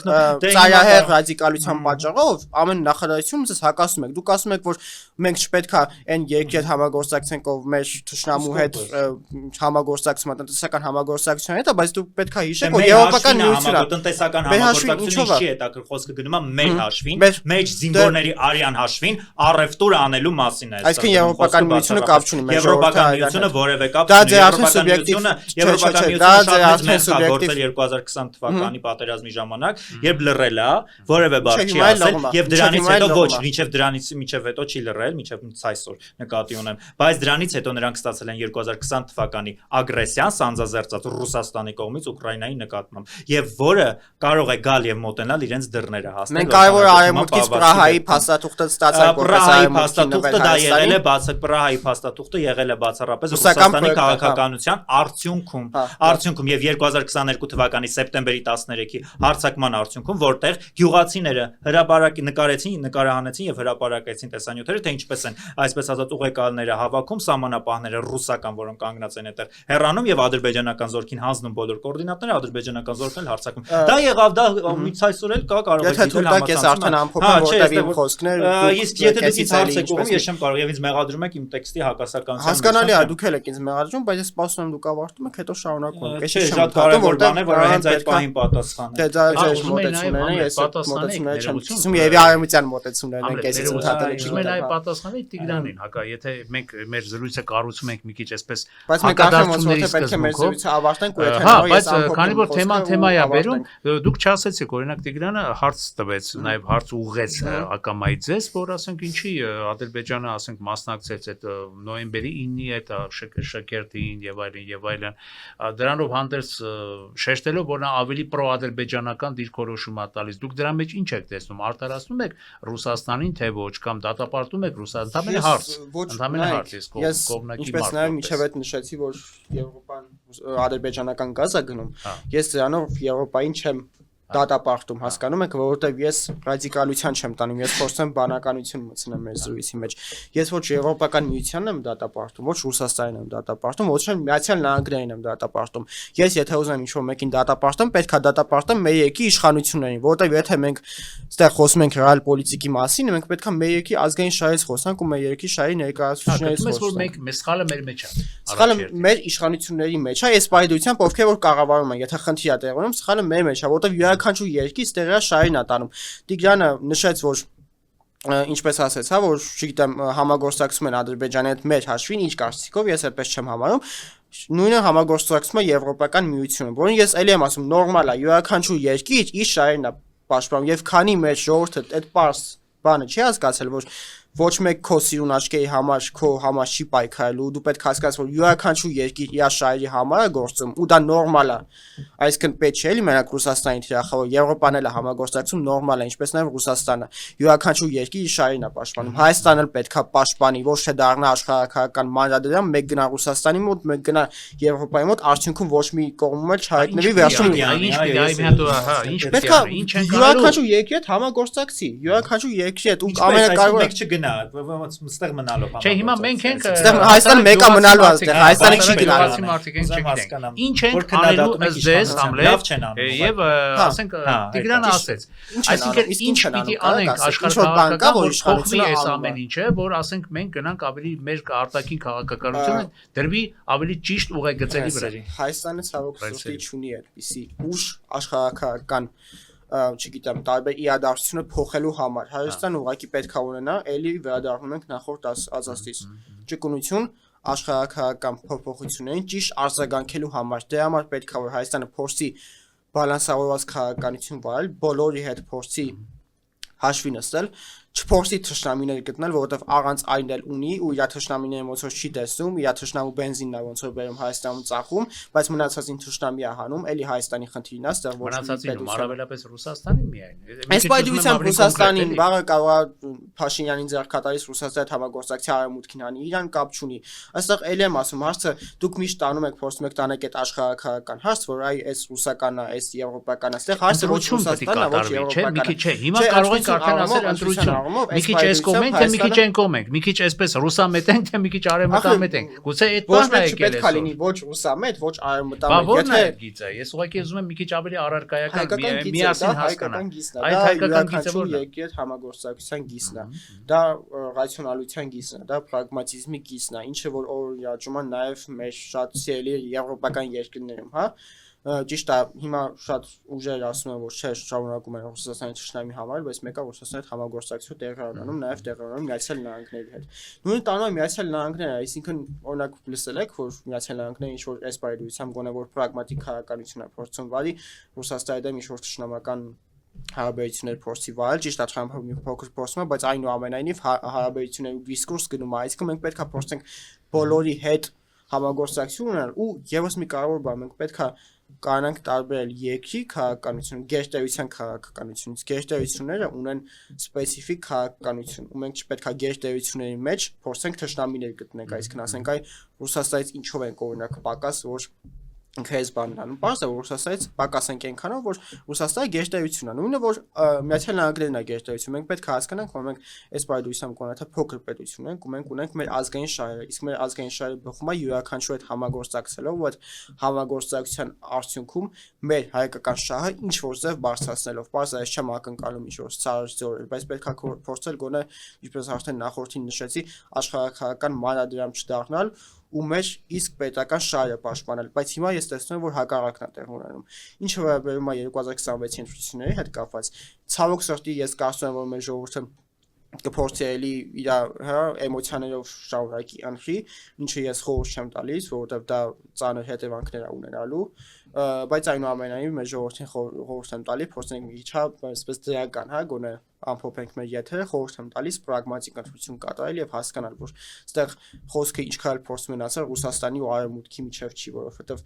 մեկը ում էլ ընտրենք, մենք ոչ Ռուսաստանի գիրքն ենք գնալու, ոչ Արևմուտքի, մենք ոչ մեկին էլ պետք չենք, մենք պետք ենք մեզ, ինչպես յուրաքանչյուր պետություն իրան է պետք, յուրաքանչյուր պետություն մեկը մյուսին պետք չի, էլի։ Մենք այդ բարձրահարփար պետք է հասկանանք այդ շահերի, որը որ օրինակ Ֆրանսիա մա չէ ազգային շահի գարփարը, չէ, ասենք մի ընտրություն կկատարել, չէ, որ ավելի շուտ է, եթե մեր ազգային շահը պահանջի գնանք կամ դեպի արևմուտք կամ դեպի դա արդեն կախված է ընթացիկ բայից, աշխարհը հիմա բավական աշխարհը հիմա մենք մեղավոր ենք, հիմա մյուս ընդդիմադիր բեբերն էլ կասեր այդ Տիգրանին կասեր, որ եթե գնացել են Ադրբեջանի այդ պարադին մասնակցելու նոյեմբերին այդ չարաբաստիկ օրվա մեզ համար, մեր ազգի համար, ուրեմն նշանակում է մենք երևի թե մեր տնային աշխատանքը, մեր արտաքին դիվանագիտությունը այնքան վատ են կառուցել, չէ՞, ես քո տեղը դա կասեի Տիգրանին, որ այդ ամեն ինչը տեղի է ունեցել եւ այդ ամեն ինչը տեղի է ունեցել։ Չէ, այստեղ հարցը կնենք դուրս ենք եկել Ռուսաստանի հետ։ Այստեղ հարցը իրականում պարադին մասնակցել չմասնակցելը չի։ Հիմա կարող եվրոպական պետություններից էլ գնանք, եվրոպական պետությունների դեսպանները գնում են Ադրբեջանում, Շուշի ինչ որ միջոցառումների մասնակցում ունեն Ռուսաստանից են ներկայացուցիչները գնում, դա կապված է նրանից, որ Հայաստանի Հանրապետությունը Արցախի հարցը փորձում է փակի, ինչի պետք է մյուս երկրները մեզից ավելի շատ Արցախը ուզեն, քան մենք։ Նույն Ռուսաստանը նույն եվրոպական միությունը։ Ես էլի փորձելով մեր այսպես հաղորդումը ամփոփել, էլի եմ ուզում ասեմ, որ այստեղ հարցը հարգելի սիրելի ժողովուրդ, Ռուսաստանի կամ Արևմուտքի մեջ չի ոչ մի պետություն մեր համար չի անելու այն ինչ որ մենք մեր համար չենք անում։ Հետևաբար չպետք է նայեք որ նայեք այս երկրի գնաց այս պարադին մասնակցեց, ուրեմն մեր դեմը լավ է այս մասնակցեց։ Իա պետության շահից է բխում, գնում մասնակցում է, քո պետության շահից ո՞րն է բխում։ Եթե այս իշխանության, ես ոնց հասկանում եմ, այս իշխանությունը հասկացել է որ իրանց անձնական շահից բխում է, որ պետքա Հայաստանում ադրբեջանական բենզին վաճառվի։ Իրանք տենց են կարծում։ Հիմա ուզեմ հասկանամ ժողովուրդը տենց է կարծում, եթե դուք կարծում եք որ Հայաստանը պետքա շարունակի ադրբեջանական բենզին վաճառվի, գնացեք ու ընտրեք ԿՊ-ին։ Դա այն որ ասում է չայած փոքրագույնն եմ ասում, մնացած իրենց բարիկները չեմ նշում, էլի։ Դրա մեջ է գնալու, հարցը։ Իհարկե շատ վատ բան է ու դա միակ վատ բանը չի ցավոք սրտի այս իշխանությունների կողմից, որ արվելա ու շարունակվելու։ Այո, դա ադրբեջանական ու թուրքական հոտ է գալի, ոչ թե եվրոպական կամ ռուսական ցավոք սրտի։ Վերջնական ամփոփելով ես եւս մեկ անգամ մեր ժողովրդին, սիրելի ժողովրդին կոչ եմ անում գնալ ընտրությունների, չընտրել էմոցիայով, ընտրել պրագմատիզմով եւ հասկանալու որ ամենավատ ու ամենաբացասական բանը որ կարող է մեր երկրի հետ լինել դա աշխարհակահաղական մանրադրամ դառնալն է, որը որ այս իշխանությունները տանում են իրենց անձնական շահից բխելով եւ հայտնվելու են նաեւ իշխանության կցորդ ուժեր, որոնք շարունակելու են նույն թեզը տանել աշխարհակահաղական մանրադրամի, ես դրան դեմ եմ ու յուրաքանչյուր ռացիոնալ հայաստանյան քաղաքացի դեմ է, կոչ եմ անում մասնակցել ընտրությունների եւ խղճով սրտով ընտրել եւ ամենակարևորը փորձել հիշողությունը սրել եւ հասկանալ թե այս իշխանությունը նախորդ տարիներում ինչ արել, եթե դուք օքեյ եք ու կարծում եք որ լավ է անում ինչ անում է իշխանությունը, գնացեք անշեք, այսպես ասած, ձեր խիղճը ձեր հետ թողումն է։ Ես ընդհանրապես մի նախադասություն եմ ուզում ասեմ կամ ձեզ փակել։ Այնուամենայնիվ Ադրբեջանից գազ գնելը դա էկվիվալենտ չէ, դա համարժեք չէ, Եվրոպայի կողմից նկատի ունեմ, համարժեք չէ, ուրեմն հայտարարելուն, որ ռուս խաղաղապահների ներկայությամբ եւ մասնակցությամբ տեղի ունեցած էթնիկ զտումները հակաահաբեկչական գործողություն, այսինքն հազարամյա Արցախի հայաթափումը եւ էթնիկ զտումները անվանել հակահաբեկչական գործողություն, այն էլ դաշնակից, դարավոր բարեկամ այս պետության կողմից, դրանք չեն կարող համադրել լինել եւ դնել այսպես նույն ափսեի մեջ եւ անցկացնել նույն սոուսի տակ։ Շնորհակալ։ Ես էլ եթե հնարավոր վերջին մեկ նախադասություն, բայց եկեք նաեւ դրա մասին խոսենք, երևի թե մի առանձին ոդքասթի ընթացքում, որովհետեւ թեման, ես էլ մեկ նախադասություն բացել եվրոպական գործընկերներին կոչ անեմ, որ մենք մեկ ուշադրություն դարձրել է Հայաստանի Հանրապետությունում գտնվող քաղաքական բանտարկյալներին, ինչպես նաև սրբազաններին, որ հիմա տեղի ունենում իշխանության կողմից այս քաղաքական հալածանքները ու փորձել մեկ-մեկ գոնե ձևական գոնե արձագանքել, որպեսզի շատ իրենց արժեքներին դեմ չլինի այն ամեն ինչ, որ տեղի ունենում Հայաստանի Հանրապետությունում։ Այնպիսի թեմա բացեցիր, որ բոլոր դեպքերում ես ցանկանում եմ, որ որևէ մեկ անազատության մեջ չլինի, երևի թե բոլորս կհամաձայնենք, չգիտեմ Տիգրանը ինչպես, ես ձեր կողմից խոսելու իրավունքը չունեմ, բայց ես ցավ եմ ապրում, որ Հայաստանում, ասենք, լինի անարդար ընդհանուր առմամբ եմ ասում, անազատության մեջ հանիրավի անազատության դատապարտված որևէ անձնավորություն, անկախ նրա քաղաքական հայացքներից եւ համոզմունքներից, եթե կոնկրետ այդ մարդը չի արել քրեորեն պատժելի, բացահայտ քրեորեն պատժելի արարք։ Դուք արդեն իմ ակնարկը հասկացաք, բայց ես իմ այսօրվա դիրքավորումը թույլ չի տալիս այս հարցի շուրջել, նաեւ քանի որ թեման էլ ավելի ծավալուն է, ինչ որ հանդես գալ, ինչ որ կոնկրետ կոչերով կամ կոնկրետ այսպես պնդումներով։ Դրա համար ձեր թույլտվությամբ կարծես թե զրույցը բանավեճը ստացվեց եւ անկախ բոլորիս քաղաքական հայացքներից թույլ տվեք շնորհավորել լավագույն մաղթանքներով ձեր բոլորի նոր տարին սրտանց ցանկանալ ձեզ ամենալավն ու բարին մեծագույն հաջողություններ, ստեղծագործական նվաճումներ, թռիչքներ անգամ եւ մեր ունկնդիրներին շնորհավորել, որովհետեւ սա բնականաբար 2025 թվականի մեր վերջին թողարկումն է եւ ցանկանանք, որ 2026-ից կլինեն նոր, հետաքրքիր եւ ավելի լավատեսական թողարկումներ, ավելի խորքային թողարկումներ, ավելի այսպես վերլուծական թողարկումներ եւ դրանք կօգնեն մեր ունկնդիրներին ավելի լավ հասկանալու իրականությունը։ Շնորհակալություն Համրետ, շնորհակալություն Տիգրան։ Սիրելի ունկնդիրներ, եթերում One Talk YouTube-յան ալիքի համազրույցներ, ես դիմում եմ մեր այն ունկնդիրներին, ովքեր դեռ չեն հասցրել բաժանորդագրվել մեր One Talk YouTube-յան ալիքին, բայց հետևում են, դիտում են մեր թողարկումները, խնդրելով նրանց այս նոր տարվա շեմին ընդամենը սեղմել, զանգակ, կոճակը, ինչպես ավանդակար բոլորս ենք ասում, եւ նաեւ ձեր օգնությամբ, չէ, ձեր հորդորով բաժանորդագրվել մեր ալիքին, որը մեզ կօգնի, որպեսզի մենք ձեզ համար աշխատենք ավելի հետաքրքիր եւ ավելի բովանդակալից։ Շնորհակալություն սիրելի ունկնդիրներ, շնորհավորում եմ լավագույն մաղթանքներով մեր ողջ անձնակազմով հանդերձ ձեր գալիք նոր տարին։ Շնորհակալություն, հաջողություն, լավ եղեք։